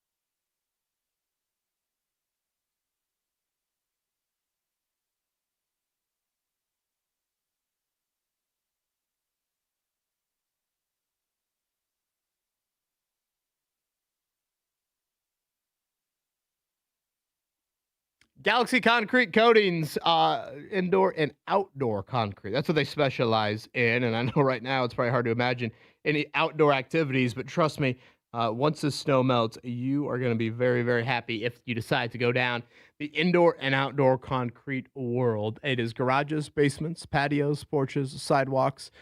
You head to their website, galaxyconcretecoatings.com. I think you'll find a style that meets what you're looking for. Our home, for example, 100 years old. So I was a little skeptical. I'm like, really? But we found something, the Jupiter style, Galaxy Jupiter style, that makes a whole lot of sense for our house. New front porch and new sidewalk. And we love it. Now, several years later, I was reminded as I was shoveling the snow, a week ago, exactly what it looks like, and very, very happy with those results. Again, it's indoor and outdoor concrete. It's GalaxyConcreteCoatings.com. Garages, basements, patios, porches, sidewalks. Contact them today. GalaxyConcreteCoatings.com.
You're listening to the Fan Morning Show on Sports Radio 93.5 and 107.5 The Fan.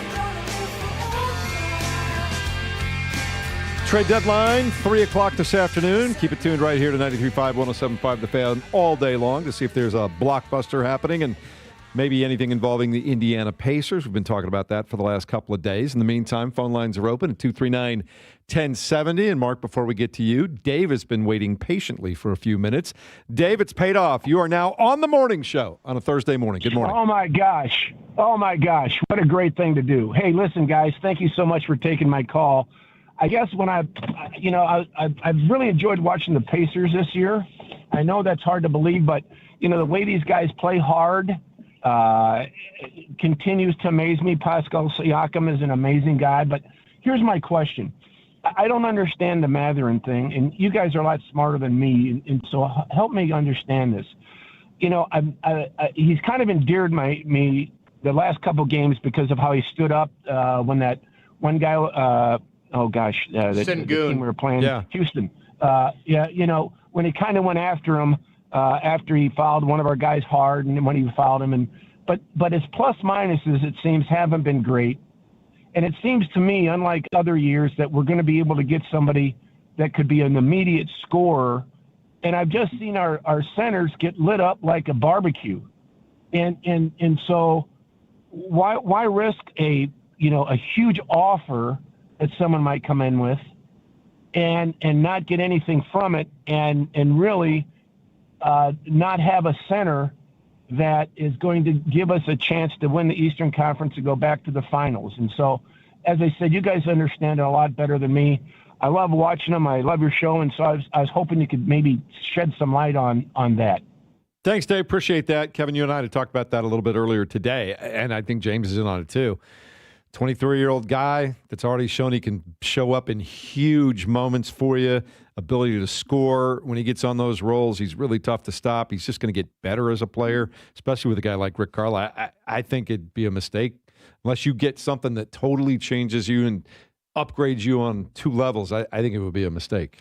Yeah, I don't want to ignore by any means or discredit where Dave's coming from. Like, if they were to trade Benedict Mathurin by 3:00 today, let's say they got a center. Let's play the Zubats game from the Clippers here for a second. I would probably come in here tomorrow morning and say, I don't love it, but I get it. Like, if the equivalent of Benedict Mathurin was playing center for the Pacers right now, there's no chance in hell you would trade him. Like, that would be the ideal piece you would have. Give Benedict Mathurin a letter grade for his NBA career so far. B+. I don't know how you would define it. Frankly, I think he's had one of the better starts to an NBA career of any Pacer. If he was playing center, you'd wash your hands and just get ready for the draft. If only he could play center. Great here. So, again, James, I think you've pointed it out very well over the last few days of like, what does it take to acquire a competent center in the NBA? Does it take giving up a 23-year-old player that has shown the ability to score the basketball at an extremely high level, and also there have been some moments of growth? Is that worth it? Is that worth trading that for the center position? I've kind of compared center to like running back in the NFL. I just don't. Yeah, it matters. Don't get me wrong, but I don't think you're drafted one at 4 overall and building a championship team necessarily. That's where I'm at with it. I get what Dave's point is, but it's not necessarily, for me personally, it's not that I'm like enamored with Benedict Mathurin. I think that he's a very good player, but a flawed player. But my response whenever somebody says like, well, we need a center, we got to get rid of him, is like, who are you getting that's really going to upgrade your team? Do you think that's my only remark or rebuttal to that is like, I those discussions get frustrating for me because I'm just like, all right, well, we can all sit here and say you shouldn't do this or you should do that, but what's the alternative? Apologies for cutting you off. Do you think if this draft class had more centers in the top 5, we would talk about the Pacers situation differently? Or because it's so wing heavy, and in the back of your mind you're saying, yeah, you trade Mathurin and then you just go get Mathurin Jr. in the draft? That's a good point. I think a lot of it has to do with the amount of wings that are in this year's class, and quite frankly, realizing that if you do end up with a top 5 pick, you're probably getting his replacement anyways. I mean, if the Pacers get a top 5 pick, that would be the highest pick, I believe, in like 40 years. Because Mathurin was number 6, and he was the highest in, I want to say at the time, like 30 years. Right. So yeah, Walker was what, 8? Yeah. So I'm very curious about that. All right, Mark, we'll have your questions coming up in a moment here. We'll take a quick time out. If you want to get in on the text line or call us up, 239-1070, the number to call. Dave, thanks for that. And we'll continue in a moment. Mark Dykton getting inside his noggin coming up next at 93.5 and 107.5 The Fan.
He's got questions. How about a game? They've got answers. Hey, I'm more of a cornhole man myself.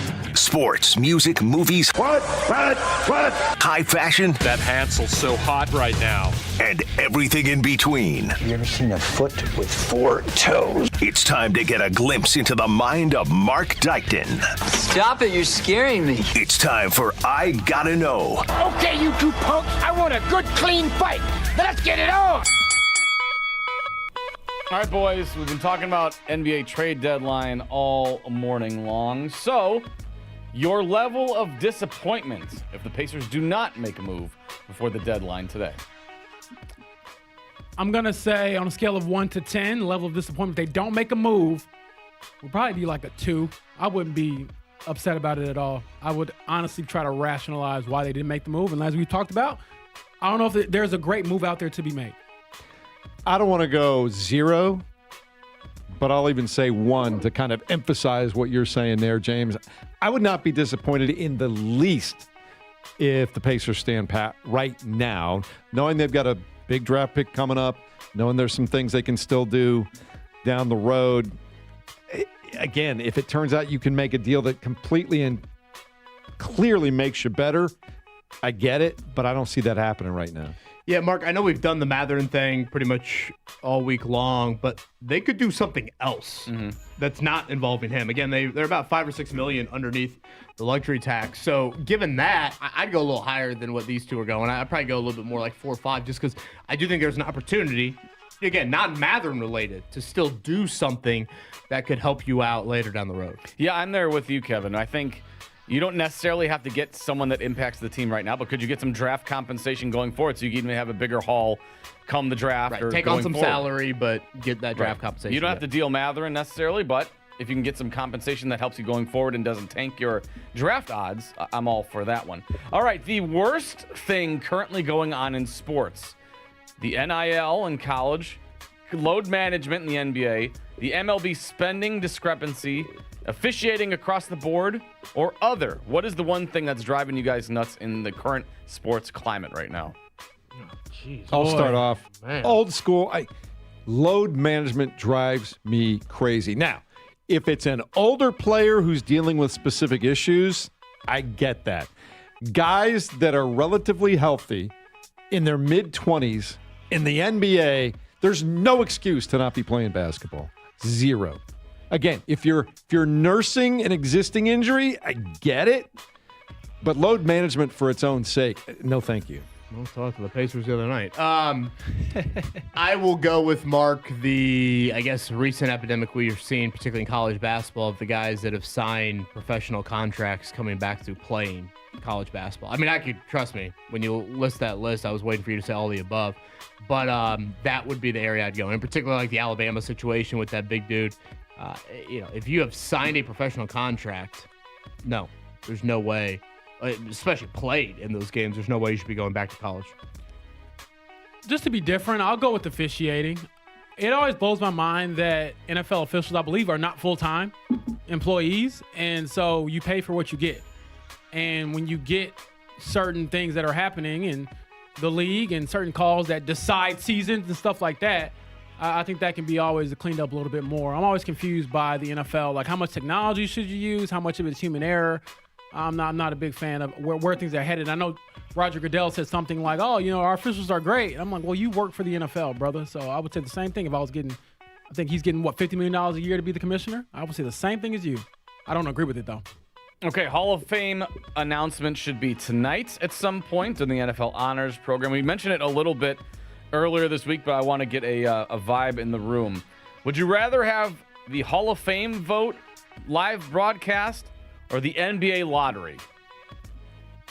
Ooh. And we can watch the voting as it happens? You can watch the voting. You can hear the, Survivor style? Where why this guy should be in, why they shouldn't be in.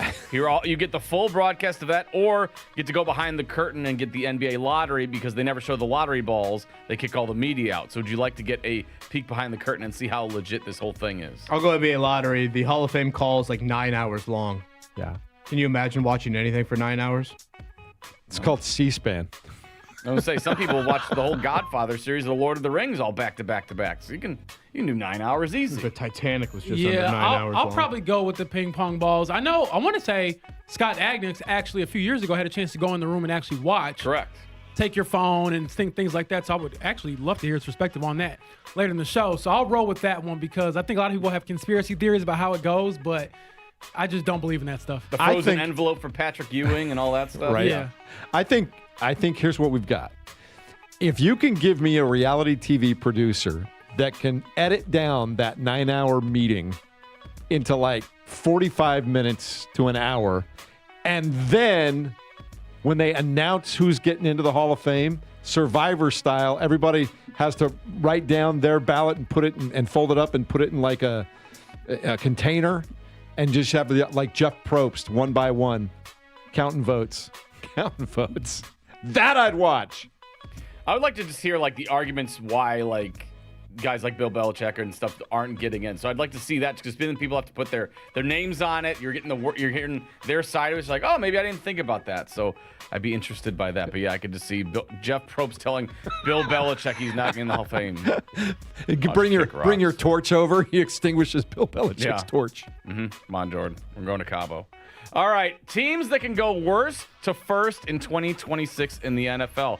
I'm going to give you a list of teams. You tell me which team you have the most confidence going from worst to first. The Jets, the Browns, the Titans, the Giants, the Saints, or the Cardinals. I'm leaving the NFC North out of it because all those teams are pretty close above 500. So what are your pick from those other teams? I would have to roll with the Giants. Man, I wanted to puke, to be honest with you, Mark, when you read those off.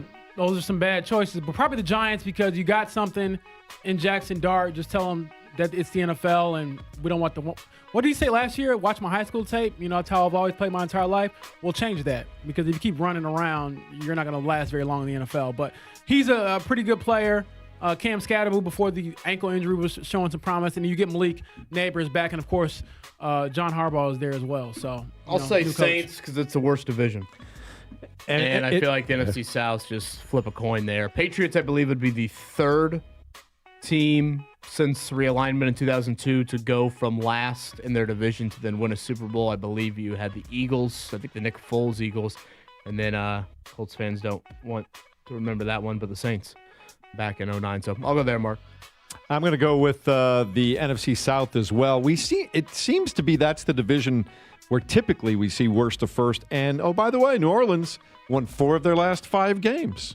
They might have found themselves a little bit of a starting quarterback, though. Might have something shaking there. All right, last but not least, what are we watching? Wife and I watched Weapons on HBO Max over the weekend. That was excellent. And then one that's on the queue list of something I need to watch, the Rise of the 49ers documentary on AMC. Goes through the 80s and 90s dynasty of the 49ers. So I'm looking very much to watching that. Well, when I was sick last week, I watched Watchmen on HBO, the television series, not the movie. Very crazy series, honestly. I thought it was very good and a little weird to watch it in today's climate. I'll just leave it at that. And then what I've recently watched, and I'll probably stop watching, is Industry on HBO.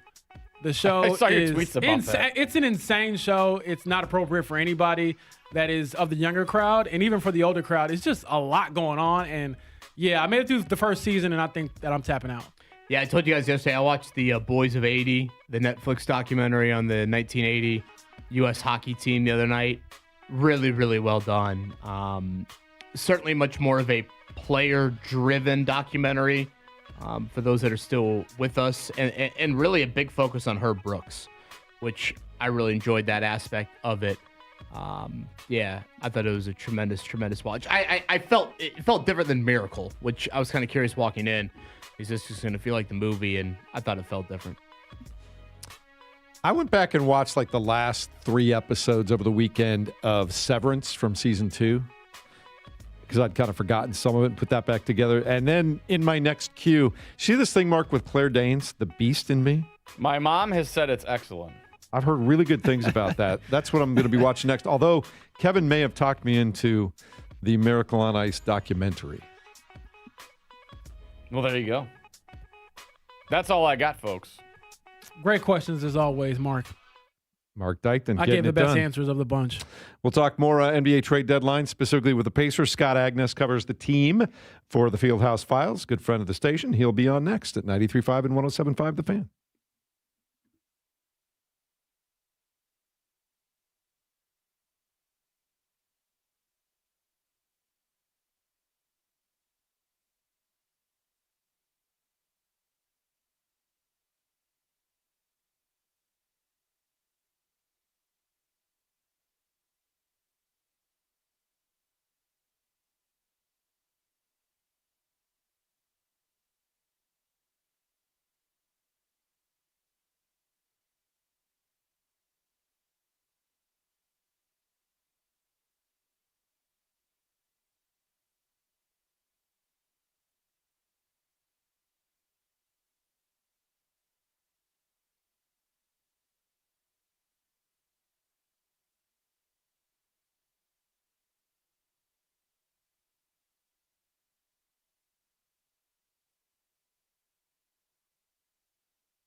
listening to the Fan Morning Show on Sports Radio 93.5 and 107.5 The Fan. Olympics are underway in Italy and the United States in mixed doubles so far. They've defeated Norway 8-6, and now they trail Switzerland 2-1 in mixed doubles, James. So we're off and underway there. Mixed doubles, what? Curling. Oh. Curling. I'm talking about curling. Shout out to my today. boy Zach Kiefer over there getting it done for our Olympic coverage at The Athletic. In the meantime, we've got trade deadline here in the United States and the NBA on the docket today. I was going to say the Dykton docket, but 3 o'clock this afternoon. That's a slippery slope. And Mark has called up Scott Agnes, our friend from the Fieldhouse Files. Tell us more about that. He joins us on the Payless Liquors hotline. Are you ready for some Winter Olympics alongside all of your trade watching today? Good morning, guys. I will a little bit, but I just don't get into Winter Olympics much. I am huge into summer, but winter just doesn't do it much for me. Well, I mean, there's at least a little more pressing issues for your day-to-day job here on a day like today, Scott. So yes, when we look at the Pacers, and we know the big name is Bennedict Mathurin, but one of the things Kevin threw out there just before you came on is the idea of possibly doing something else. So aside from Bennedict Mathurin, do you see the Pacers, or could you see a world where they still make a move that doesn't involve the, third, fourth year guard at this point? I could, mostly because what we've seen in the past with this front office in terms of utilizing excess cap space, and they have about $5.5 million under the cap. And so all along, I think the most likely move was for them to utilize that. We saw Tony Bradley's 10-day contract expire here recently, and them notably not fill it. So they've left that open versus a couple years ago, I think it was, where they did have that, and they ultimately had to waive James Johnson, make a move, then sign James Johnson back and things like that. So that is always a possibility and something they like to get into to pick up additional second-round picks, other assets that later can add some flexibility, like they traded up and getting to Cam Jones last year, and it took some cash and it took a future second-round pick. So I think that's always in the cards. Outside of that, I don't think any other players have been significantly talked about. Okay, Scott, let's get into a little bit of the reporting last night. Again, Scott Agnes, Fieldhouse Files, you can find his work. I believe Jake Fisher, NBA reporter, had mentioned the name of Ivica Zubac from the Clippers, big man who, has been a very productive double-double guy here in recent years, known to be a pretty good defender, not maybe an elite shot blocker, certainly not one to stretch the floor, but that name with the Pacers. Now, in all likelihood, it would take some notable draft capital alongside probably Bennedict Mathurin. What would you make of that type of player and the fit here in Indiana? Yeah, so just surveying the league and seeing like what's possible and what's out there. To me, the most interesting thing is I keep coming back to Miles Turner and just how it was such a good fit, right? Just the way in which he played and this, mostly that, the style of play, defense, rim protection. And so to me, it looks like there are only imperfect options kind of out there. You could check 3 of the boxes, but not 4. And in Zubac's case, you would add rebounding, which you've never really had. And you'd add some physicality, you'd add some toughness. I like the fact that he has 2 more years under contract after this year. And so what that means is exactly what it's going to cost them. And that's things front offices love. They like to be able to project and know exactly what lies in front of them. And his contract is below starter center money at just $20 million per year. I kind of put it about $25 million per year for a starter. So you really like that.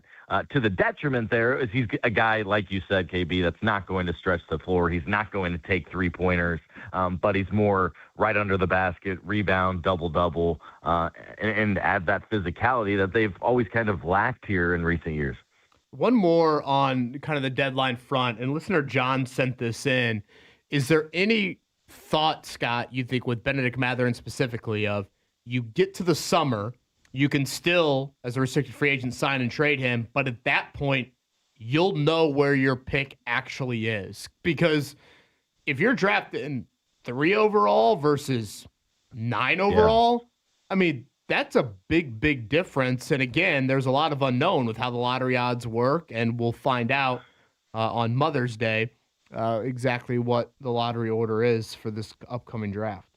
Yeah, no, that absolutely plays a factor because within the top 3, I think right now we have a very good idea of how that would project out and the type of player that you'd be able to get. And the other thing I keep emphasizing here is the type of ready-made player you're getting because, again, you don't have 4 or 5 years with this current group to wait around and see what this said player could look like. The challenge with Mathurin and his future, it simply comes down to the cost and what they're willing to pay him. I think is the number one thing in all this is they just don't have all that money to go around, and all those teammates basically have gotten paid over the last couple of years, and now it's his turn. And then also comes that fit factor within all that. So it is not a lost cause. You're right. If the Pacers decide he's not part of the future equation, but they want to extract some kind of value from their former lottery pick, yes, there are other ways that they can get a potential deal done and utilize as restricted free agency to their advantage. But it's not so simple as a deal right now would be, though, I will say. What do you think the chances are that Indiana's name is tagged next to something before 3 o'clock today? That's always a dangerous game to get into, but I would think maybe 33% is probably where I'm putting it at. Is a lot of what I feel like they do is sit around, wait, see, make it known what they're willing to do, and then a lot of times other teams want to call around and see if they can get other deals done, and if deal 1 fails, maybe not even with the same type of player or situation, and then that's another way they can come in and slide in there. The Clippers are an interesting situation to go back to Zubac, like Kevin brought up, just because of right, they have so many things going on right there. Everything from the aspiration allegations to Kawhi Leonard to hosting All-Star Weekend coming up to James Harden wanting out and being moved on there. That's a situation in a team right now that I'm not sure anybody has a firm handle of what they're trying to do, but they are the oldest team in the league. They were spending a lot of money for not winning, and so it would make sense for them to move on, and I think that would be a player that would be reasonable for the Pacers to get. What I don't want to see them do, Jeff, in all this, is go out and trade for a center that's just, it doesn't move the needle. That, is not the firm solution at center. To me, I'm looking for a solution for the next 3 years if I do a deal. One more on the trade front, Scott. What's the setup for today? Like, do you get to leave where you live? Do you get to shower? Does the phone just go with you wherever you go? I mean, give us the setup as a reporter on NBA trade deadline day. What does it look like? And, how tethered are you to all electronics? Well, let's be real. I'm kind of always tethered to the Yeah, it's phone. true. The screen time, I never look at it, Scott. Never. It's always within 2 steps if I need it, if we're being honest there. But, yeah, no, I'll just go down to my office here in my home and have my different screens up and try to see if people are willing to answer the phone call or text, which, as you know, is very difficult. Oh, boy, yes. Right about now, and try to create the picture that I'm hearing and seeing versus what others are getting, and then you factor all that in. Heading into the trade deadline, I'm joining your athletic show that's going on throughout the process, and this great show as well, and just looking forward to it all being over and seeing what it shapes up to be, which generally is not that loud and boisterous for the Pacers from what they do. A couple times it has been, but most of the time it's usually deals along the fringes to help them with future assets. Well, a couple years ago, Scott, we saw the big trade for Pascal Siakam, and now Sure. he's an all-star again this year. What do you remember about that trade in particular, and maybe how it made you feel just knowing that the Pacers were saying before they made it to the finals that they were going to go for it? And I think that was a very interesting point in the history of the franchise. Yeah, I will say with Pascal, that was not a surprise whatsoever. That was a move and a player James, that I knew they had been after since at least Summer League that previous year. I remember writing up in my hotel room at Summer League how this is not just noise. This is not just out there. They really like Pascal and would like to acquire him. It just took until January of the next year. But, when they could go out and get a player of that caliber, that goes along exactly what this franchise is able to do. And Pascal was clearly at his expiration date with Toronto, right? Unhappy with his situation, had not felt valued. Pacers are a team that like to go in, find value where others don't, place value on players when they don't feel it, and then hope the player and trust that the player takes off. And Pascal has been a home run hire for this franchise, no doubt. Scott, last one from me, and again, Scott Agness, you can find his work at Fieldhouse Files. This was such a talk last offseason about the Pacers and Miles Turner and dipping their toes into the luxury tax.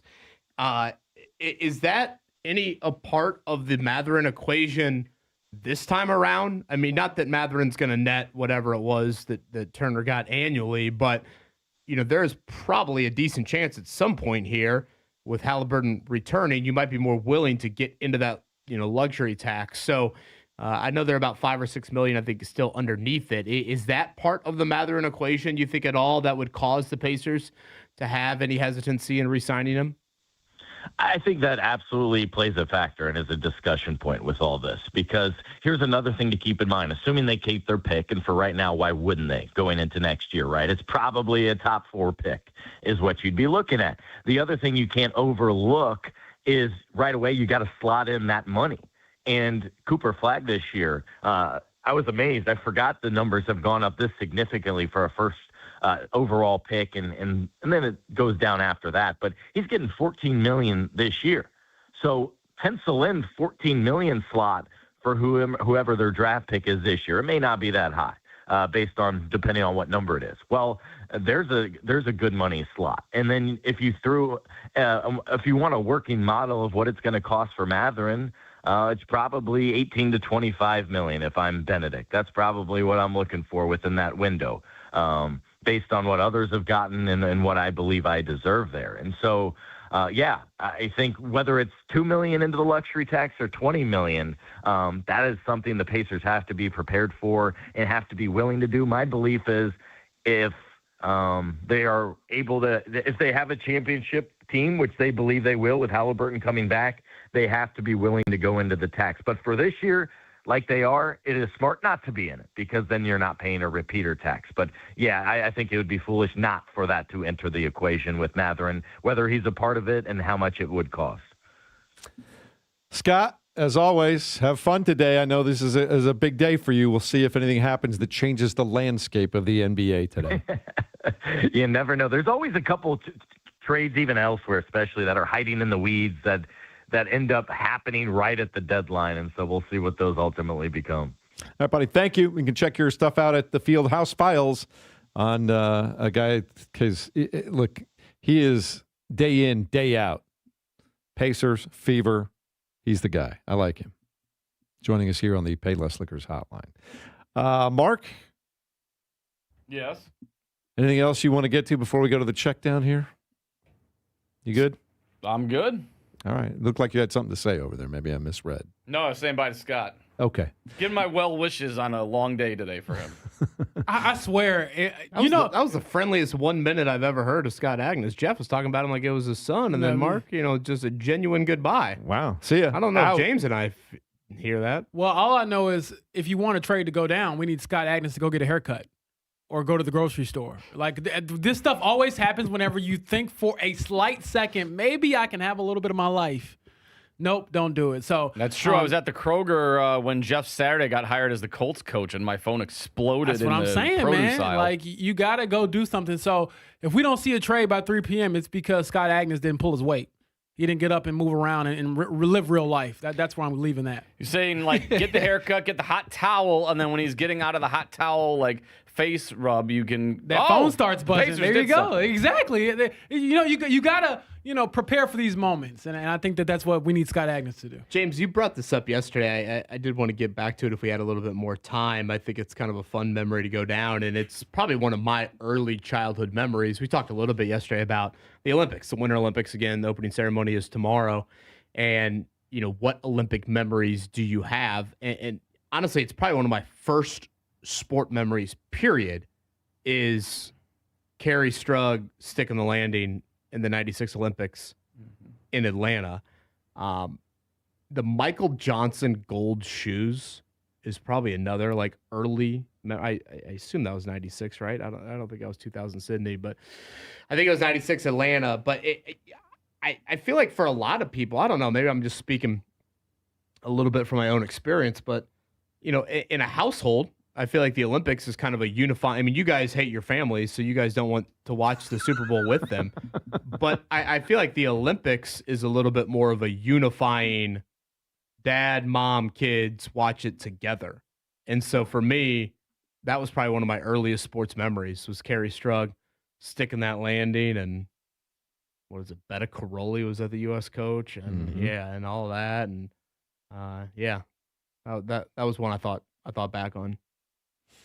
A lot of memories from the Olympics earlier on. When I was a little kid, Mark Spitz won 7 gold medals, and that was a huge deal back then. I do remember the then Bruce Jenner winning the decathlon. So when you talk about my early memories of the Olympics, those kinds of things are what come to mind for me. Mark, were you nodding your head at Kerry Strug? Yes, that's one that sticks out for me as a kid growing up. That was like the big one and everything like that, and then getting carried off and everything like that. Like, oh, wow. Here we go. And then most recently, Michael Phelps going for all the records. I feel like that was must watch, tune in. I don't even remember if it was on tape delay or whatever it was, but watching to see him go for as many medals as he could because you knew it was going to be his last one. You knew that was going to be a big deal too. Well, I think when you get to that level though, Kevin, that's crazy. When you get to the level of every Olympics is a showcase of how great you've already been. Like when you talk about Michael Phelps, Katie Ledecky, Simone Biles too. Simone Biles, where it's just you come into that thing and everyone expects you to come home with at least 3 gold medals. That's crazy. Right. And we talked about it yesterday. I mean, the Phelps Beijing Olympics and when Jason Lezak runs down or swims down, however you want to say it, the French world record holder for the win. I mean, and we talk about Phelps' reaction, I get goosebumps thinking about it. Outside of the pool. I think to 2 local stories from more recent Olympics of not only really cool people we've had on our show, but also unbelievable cinema. The Lily King story, her and the Russian girl and wagging the finger and all of that. I mean, that was a big, Olympic story, and her winning, of course, only added to it. And then obviously last year, the Cole Hawker. I mean, it's just unbelievable from where he was with 200 meters to go, 400 meters to go, and then that finish. And, David Woods, does such a great job covering Olympic sports. And, he was on with us the morning of that, and I thought he set it up beautifully for us because, we don't have a lot of that intel, particularly the Winter Olympics. We don't know a lot of hey, this sport hops on our radar once every 4 years. What's the drama? Is this Tiger versus Phil? Is this Brady versus Manning? Is this, that type of drama? And some of these sports have that. And again, I think when you're in a 4-year calendar, James, to your point, it adds more pressure to it. I think that's why Lindsey Vonn is trying to ski with the torn ACL. Tyrese Halliburton gets to go play basketball next year. Right. If this were the Olympics, he wouldn't get to do his sport for 3 more years. And they compete, obviously, year-round and in the non-Olympic years, but to be fair, they get the world stage once every 4 years. The World Championships is not viewed the same as the Olympics. It's just not. Yeah. And Steph last year, James, I mean, you brought up that game against Serbia. And I try not to go to those sports because obviously they do have others in the 4-year window. Someone brought up yesterday, remember the big wrestler Rulon Gardner? Yeah. Remember his reaction after winning as well? That's the stuff that I think is just super, super cool. I'm also curious to know, when it comes to the sports, they're non-traditional Olympic sports, non-track, non-swimming and stuff like that. Like archery? Yeah, and the non-revenue. We just don't know anything about you. And then they tell us about, how somebody's done this thing their entire life and their coach knew them when they were way back when and saw something in them and they get their first gold medal. So, Boy, skeleton. You into biathlon? I always wonder at how, all? like, the skeleton, luge, and like bobsled people, like, how do you get into that sport? That's Like, you what know I'm what? I'm gonna saying. do that It's now. insane. Like, bobsledding, fly down like- this ice hill. Yeah, I enjoy learning about the sport and then seeing it in action and seeing the reactions. And then I always remember, because I'm just cynical, but boy, when I think about finishing 4th in the Olympics, like if you're 4th in the world, you get nothing. Man, but that's also why you love the stakes. Mark, I'm surprised that you didn't bring up when we were talking about drama. I'm surprised you didn't bring up like Nancy Kerrigan and Tanya Harding. There's drama That was a for big you. one too. Yeah, I We remember. don't one as like a that kind child, of too. drama, though. That was crazy. We don't need that. Several years ago, I had a chance to go down the Olympic course in the bobsled in Salt Lake City, and they'll only let people who don't do this. They only let you go from a third of the way down because it just gets too out of control and too crazy. So they give you an So it's idea like of what it feels like. Mario Andretti driving you around the Motor Speedway. It's a little bit like that, except that you're like, can I try it from halfway up? And they're like, Wait, are you no. driving the sled?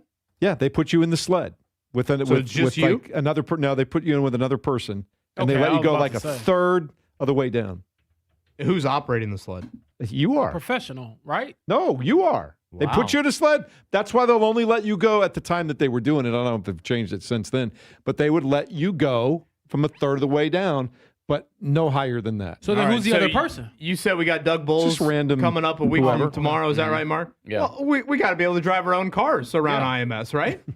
You gotta do it like the bobsled. I want to Doug- drive the wiener dog. Doug Bulls' marketing's through the roof, but come on now. After I hear that from Jeff Rickard, I mean, we got to open a few more doors here. Yeah, But again, I'm a James. I'll take the wiener dog. The key is, though, they only let you go a third of the way from the bottom. They are not letting you pick up speed in that thing. Hey, So is it like driver's ed? Like you're just tapping the brakes the whole time? Like They let I can't you go- imagine You're flying down that. They thing. let you go just fast enough that it's not going to come off the track, and you get a sense of how crazy it is, and on the edge you kind of all are. of a sudden it's you dead, man.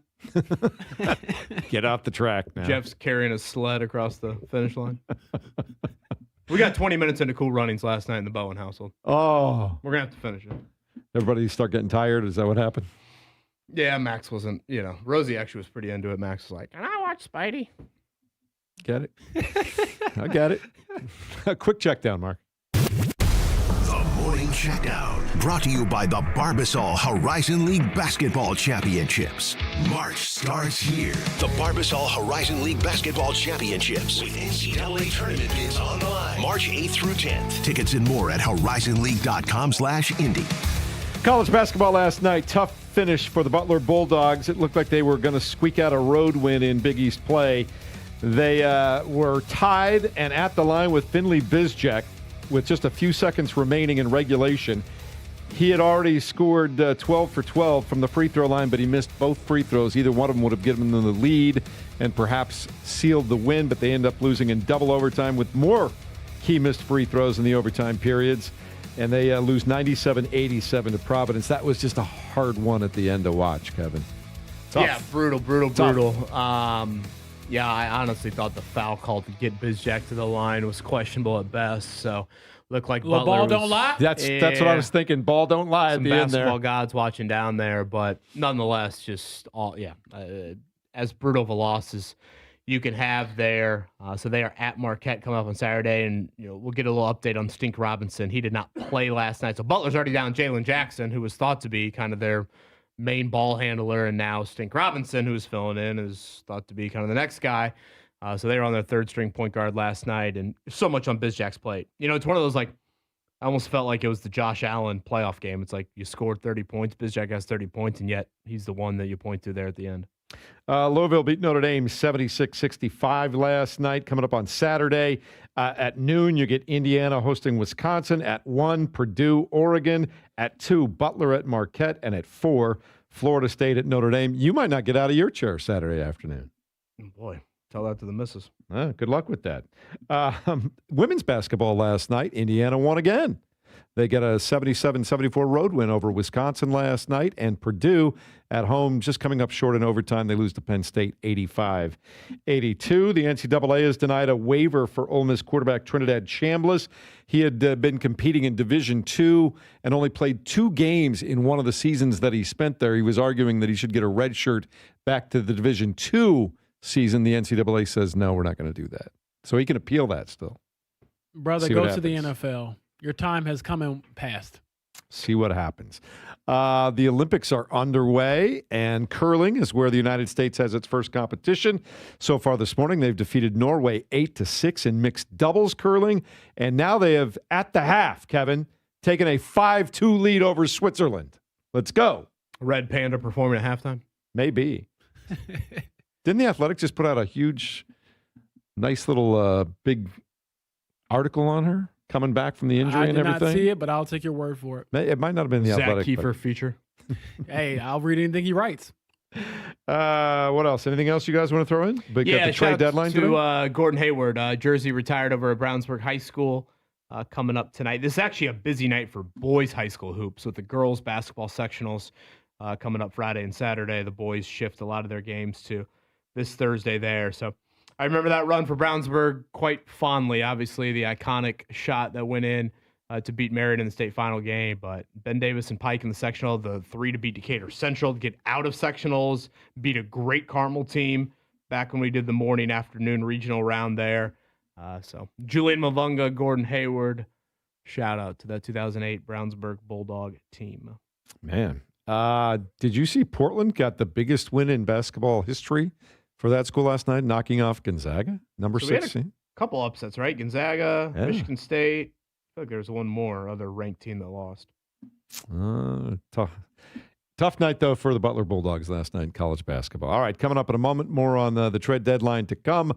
Also, a couple of questions. Mark has questions for you guys. I might have some questions for you next, too. It's 93.5 and 107.5 The Fan. Yeah.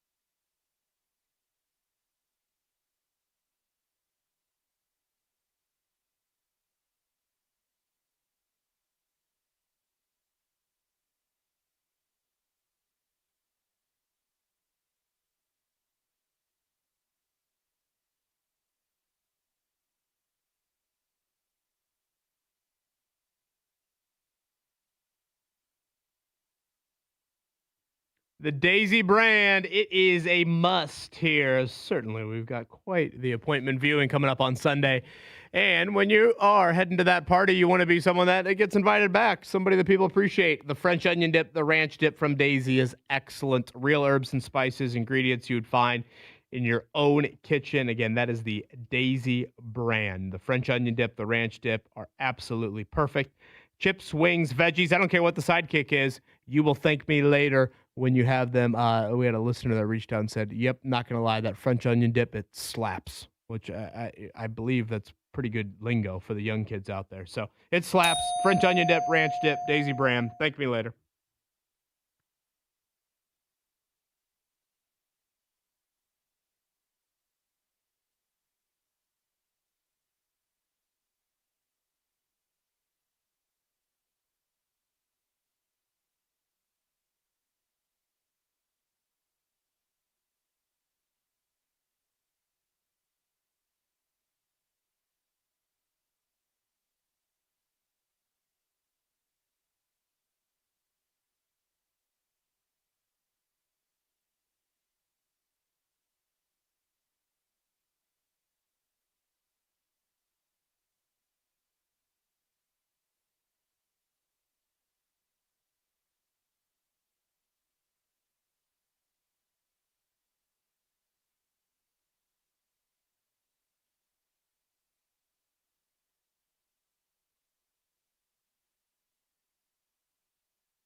93.5 and 107.5 The Fan. We are always interested in helping our listeners out financially. Mark Dykton's always got an edge on that. Jason Hammer will come over. Our next guest is going to get you ready to go for the Super Bowl and all the ways, creatively and otherwise, you can make a little cash this weekend. Joe Osborne joins us now on the Payless Liquors hotline. He works at Covers.com. And I'm sure, Joe, this is like heaven for you guys, right? The week of the Super Bowl doesn't get any bigger than that. Yeah, we only have about, probably 5,000 different things we can bet on here for the big game. So, yeah, this is it is the Super Bowl of the NFL, and it's the Super Bowl of the betting world as well. So it should be a lot of fun here once we get to the game on Sunday. Joe, let's ease into it. Let's start simple. Whether it's the game line, whether it's the over-under, whether it's like kind of a basic maybe quarterback prop, anything really jump off the page at you? Well, I like the total more than the side, but I'll discuss the side really quickly. So a big theme of the game is the easy path that the Patriots have had. And I do think it is fair to question the Patriots' ability to be competitive on this stage versus a truly elite team because they haven't been tested against a lot of elite competition this season, guys. They played 3 other playoff teams during the regular season, the Steelers, the Panthers, and the Bills. Out of those 3 teams, you'd only take the Bills serious. Now look at their path to the Super Bowl.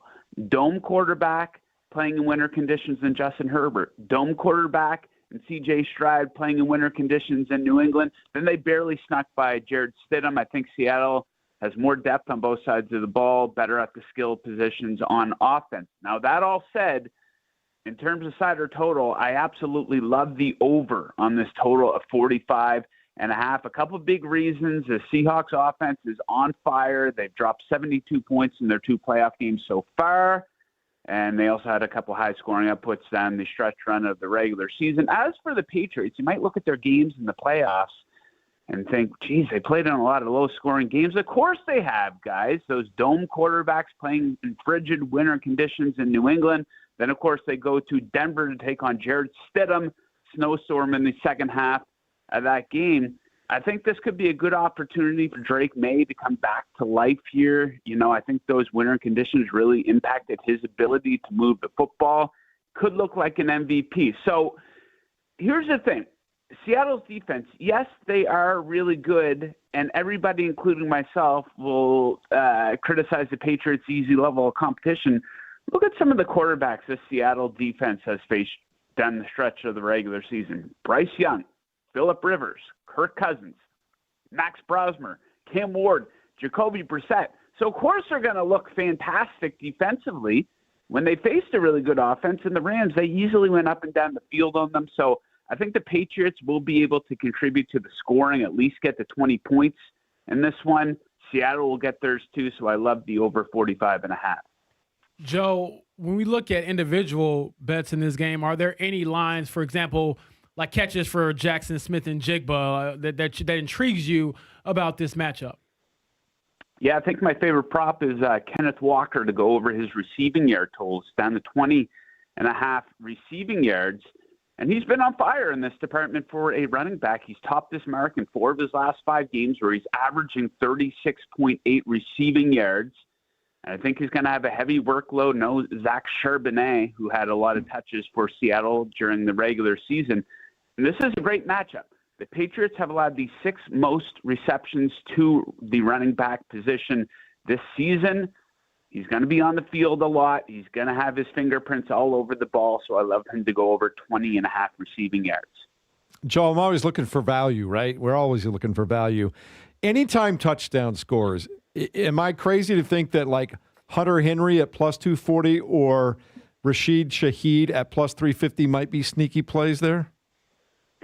Yeah, I mean, Shaheed's a popular one. People are pinpointing him as maybe like a dark horse MVP candidate just because of his ability to have an impact in special teams or maybe go off for a long one. I would take a look at a guy who scored a touchdown in the Seahawks' most recent game against the Rams, Jake Bobo. A lot of people probably didn't even know who he was. His receiving yard total, guys, is half a yard at plus 180 odds to go over that one. Now, his catches, no one's going to look at his game logs and be overly impressed by what he's done throughout the season. But like I said, Zach Charbonnet averaged around 13 touches per game during the regular season. A lot of balls to go around there. So Bobo might be a guy to consider if you're looking at a long shot.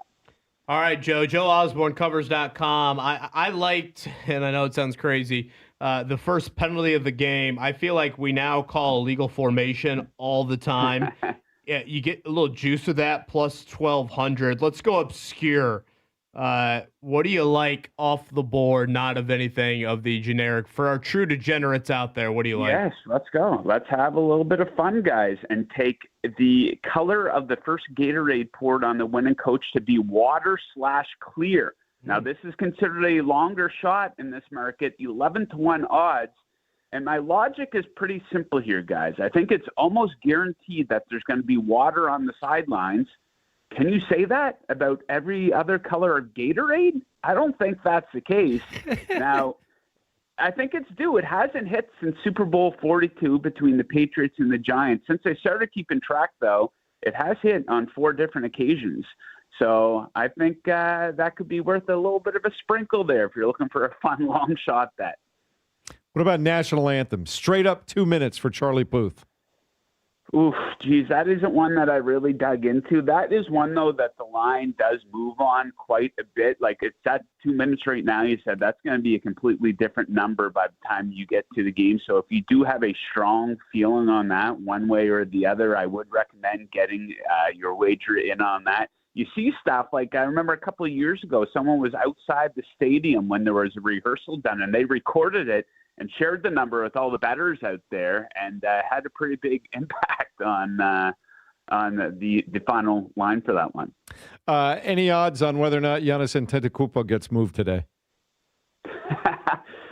That's there's nothing up for that, right? In terms of if he actually does get moved, that's a tough spot, especially with him being injured right now. That's something that I'm a big Giannis fan, but I don't think he's the same guy who won MVP 5 years ago. Now, it all depends on what you would have to give up to get him. Do you want to give up your draft for the next 5 or 6 years? A lot of people would sign up for that. But do you know how many wins the Bucks have in the playoffs with Giannis in the lineup over the last 3 years, guys? 1. These big guys who are injury prone, they typically don't get healthier with age. So I love Giannis. If he's healthy, he's absolutely one of the best players in the league, but he's already missed 15, 16, 17 games this season. So I think the Bucks really mistimed it. I think Giannis should have been more aggressive with asking for a trade. I think he was trying to tiptoe around it and be a nice guy about it too much, and I think it's backfired. All right, buddy. Joe, it's always good to talk to you. Thanks so much. Good luck this weekend. Awesome. Yeah, I appreciate you guys having me on. Best of luck to you, and best of luck to all your great listeners as well. And what can we find at Covers.com if we go there after the show? Man, we cover everything that is worth covering in the world of sports betting. So as soon as the Super Bowl wraps up, we're going to be the number one place to go for NBA, NHL, college basketball, March Madness, UFC, you name it, baseball right around the corner as well. All right, buddy. Thank you. Awesome. Thank you, guys. Joe Osborne, Covers.com. I've been looking at that as we've been having the conversation with him. All kinds of information on that right there. Is there any bet that you like so far the most, James? Probably the Kenneth Walker one, taking the over when it comes to his receiving yards. I feel like if that Seahawks offense gets cooking, he'll be a big part of it. Especially, as he pointed out, with Charbonnet out with injury. Yep. He's going to get a lot of work on Sunday. All right, coming up in a moment, more on what we have on our personal agendas later on tonight, and we'll set you up for the rest of the day at 93.5 and 107.5 The Fan.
listening to the Fan Morning Show on Sports Radio 93.5 and 107.5 The Fan. Pacers off tonight. They'll be in Milwaukee tomorrow night. Trade deadline comes at 3 o'clock this afternoon. We'll keep an eye on that all day long for you. Some more reports coming out of the Senior Bowl and Senior Bowl week in Mobile. And a couple of local guys who did really well helped their stock, according to several things that I've been thumbing through. For example, one piece I was looking at last night on CBSSports.com, Kalen Black, according to an anonymous scout, said he was a little tricky coming in because he was splitting time with Roman Hemby a lot, but he's a scrappy little back. I don't think he's going to go super high, but he's a good college player who gets the most out of his abilities. And several people, James, have talked about how he impressed catching the ball as a running back during the senior week, which I love senior week, and a lot of the talent evaluators really love it because now you're playing against guys that you could be playing against in the NFL at every position. So I think it's a better evaluation of how you might compete at the next level. Yeah, I've been in one Senior Bowl. It was a good time, and you'll get a chance to see a lot of these same players like Kalen Black when it comes to the NFL Scouting Combine coming to Indianapolis here in a couple of weeks. But I want to go back to Mark's song there, a little DMX action. That song makes me think of Like Mike. The scene where Lil Bow Wow he hops into the car and he's too short and he jumps on the booster seat. He's in there, Morris Chestnut, and they're getting down. Could go back and watch that CD back in the day. Yeah. Oh, I mean, it's just, boy, I think there's nothing like the CD days. Now everything is just downloadable. Kids don't understand going to the store and you're trying to get the hot new CD. And I got to convince my mom, like, no, I need the E doesn't mean anything. The explicit. I'm older now. I still have my book of CDs. Like, it's literally like a 120 CD thing. It's still in Ashley's car because she has a CD player in her car. Mine does not. Got now 5 in there. Yeah. We've done play here. I did the old experiment, Kevin, where I actually did it for the first time with my godkids, where you're asking them, can you pretend to answer the phone? And we do like the thumb and the pinky. They do like just their flat hand up to their face because they're used to smartphones. And can you take a picture? And my goddaughter's trying to take a selfie with her hands because she's not used to like the wind up. Right. Oh boy, times have changed. Welcome to our world. Try to make them burn a CD, see how that goes. I brought that up, and they legitimately try thought to log into LimeWire. They didn't know what a CD was at first, and then they were like, "Why are you setting it on fire?" So YouTube to MP3 converter. Explain a cassette tape. Oh boy, I know what that is, but yeah, I had a cassette tape converter that I would use in college. No, I used it in college. We had this old radio in our dishwashing room at the University of Illinois, and I had bought the converter off of eBay. Plugged the phone into it, got the aux going in the dish room. Had some good days up in there. It did not smell good, but the music was great. I like it. Kevin, one more thought on the Senior Bowl, too. Malachi Fields apparently had a very impressive week from Notre Dame. We had Jake Arthur on yesterday, talk a little Senior Bowl. I mentioned to him, I do get a little Alec Pierce vibes in watching Malachi Fields play. Definitely a 50-50 guy. A big reason why I thought if Notre Dame did get in the playoffs, they could have gotten on a run there. I think they were more than just Jeremiah Love and Jadarian Price. I just don't look at the Colts as a team. And who knows? Maybe the Michael Pittman situation, maybe the Alec Pierce situation. I don't see wideout. Wideout to me in round 2 is too much of a luxury, I guess is probably the simplest way to put it.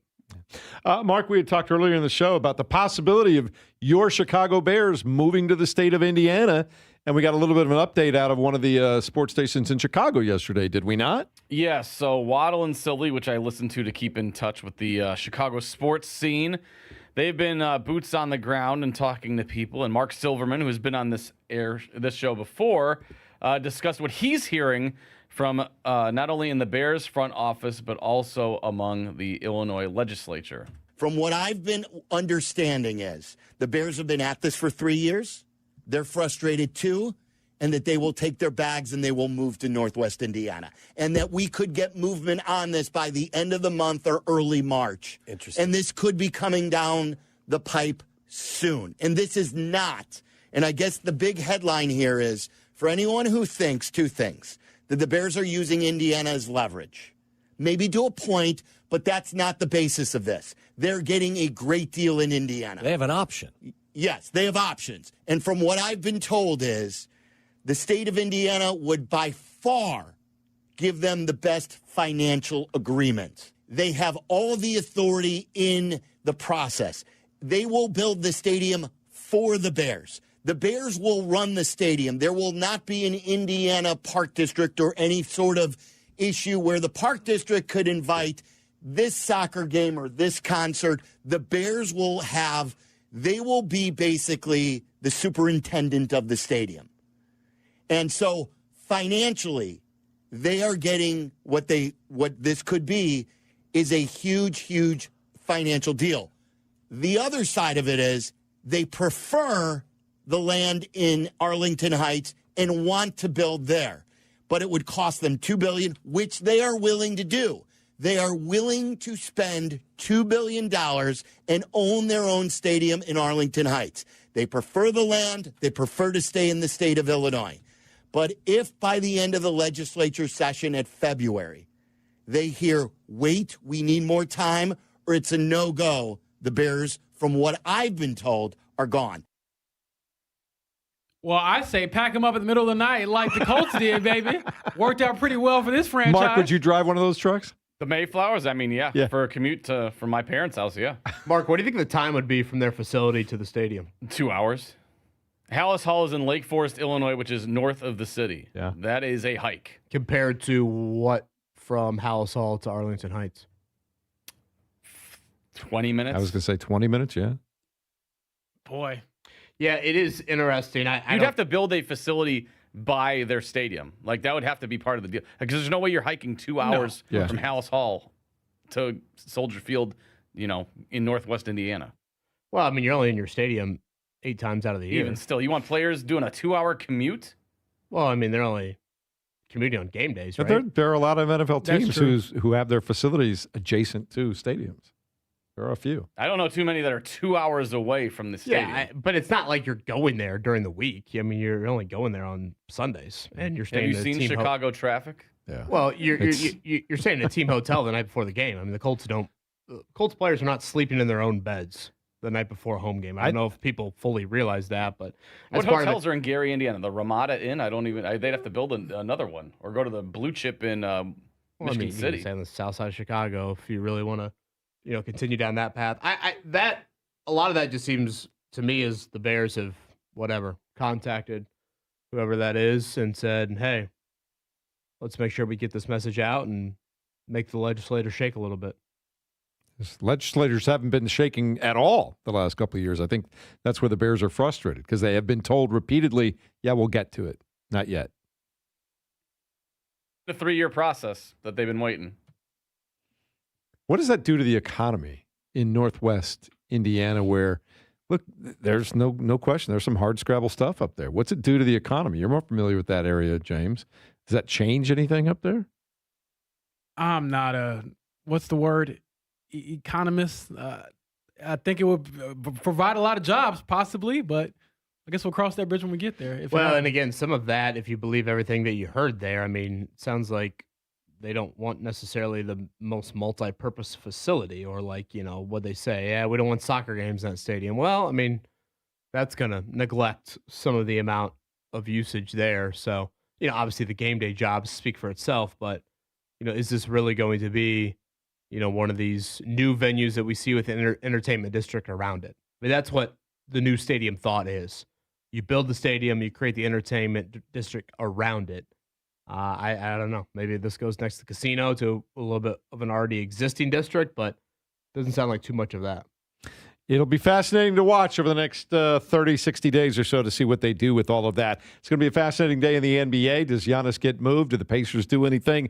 Trade deadline comes at 3 o'clock. I'm sure Jake and Eddie are standing by with the breaking news sounder that they like to use for anything that happens all day long. That's going to wrap it up for us today. Thanks so much for putting up with our nonsense for the last couple of hours. We'll do it again bright and early tomorrow morning at 7 a.m.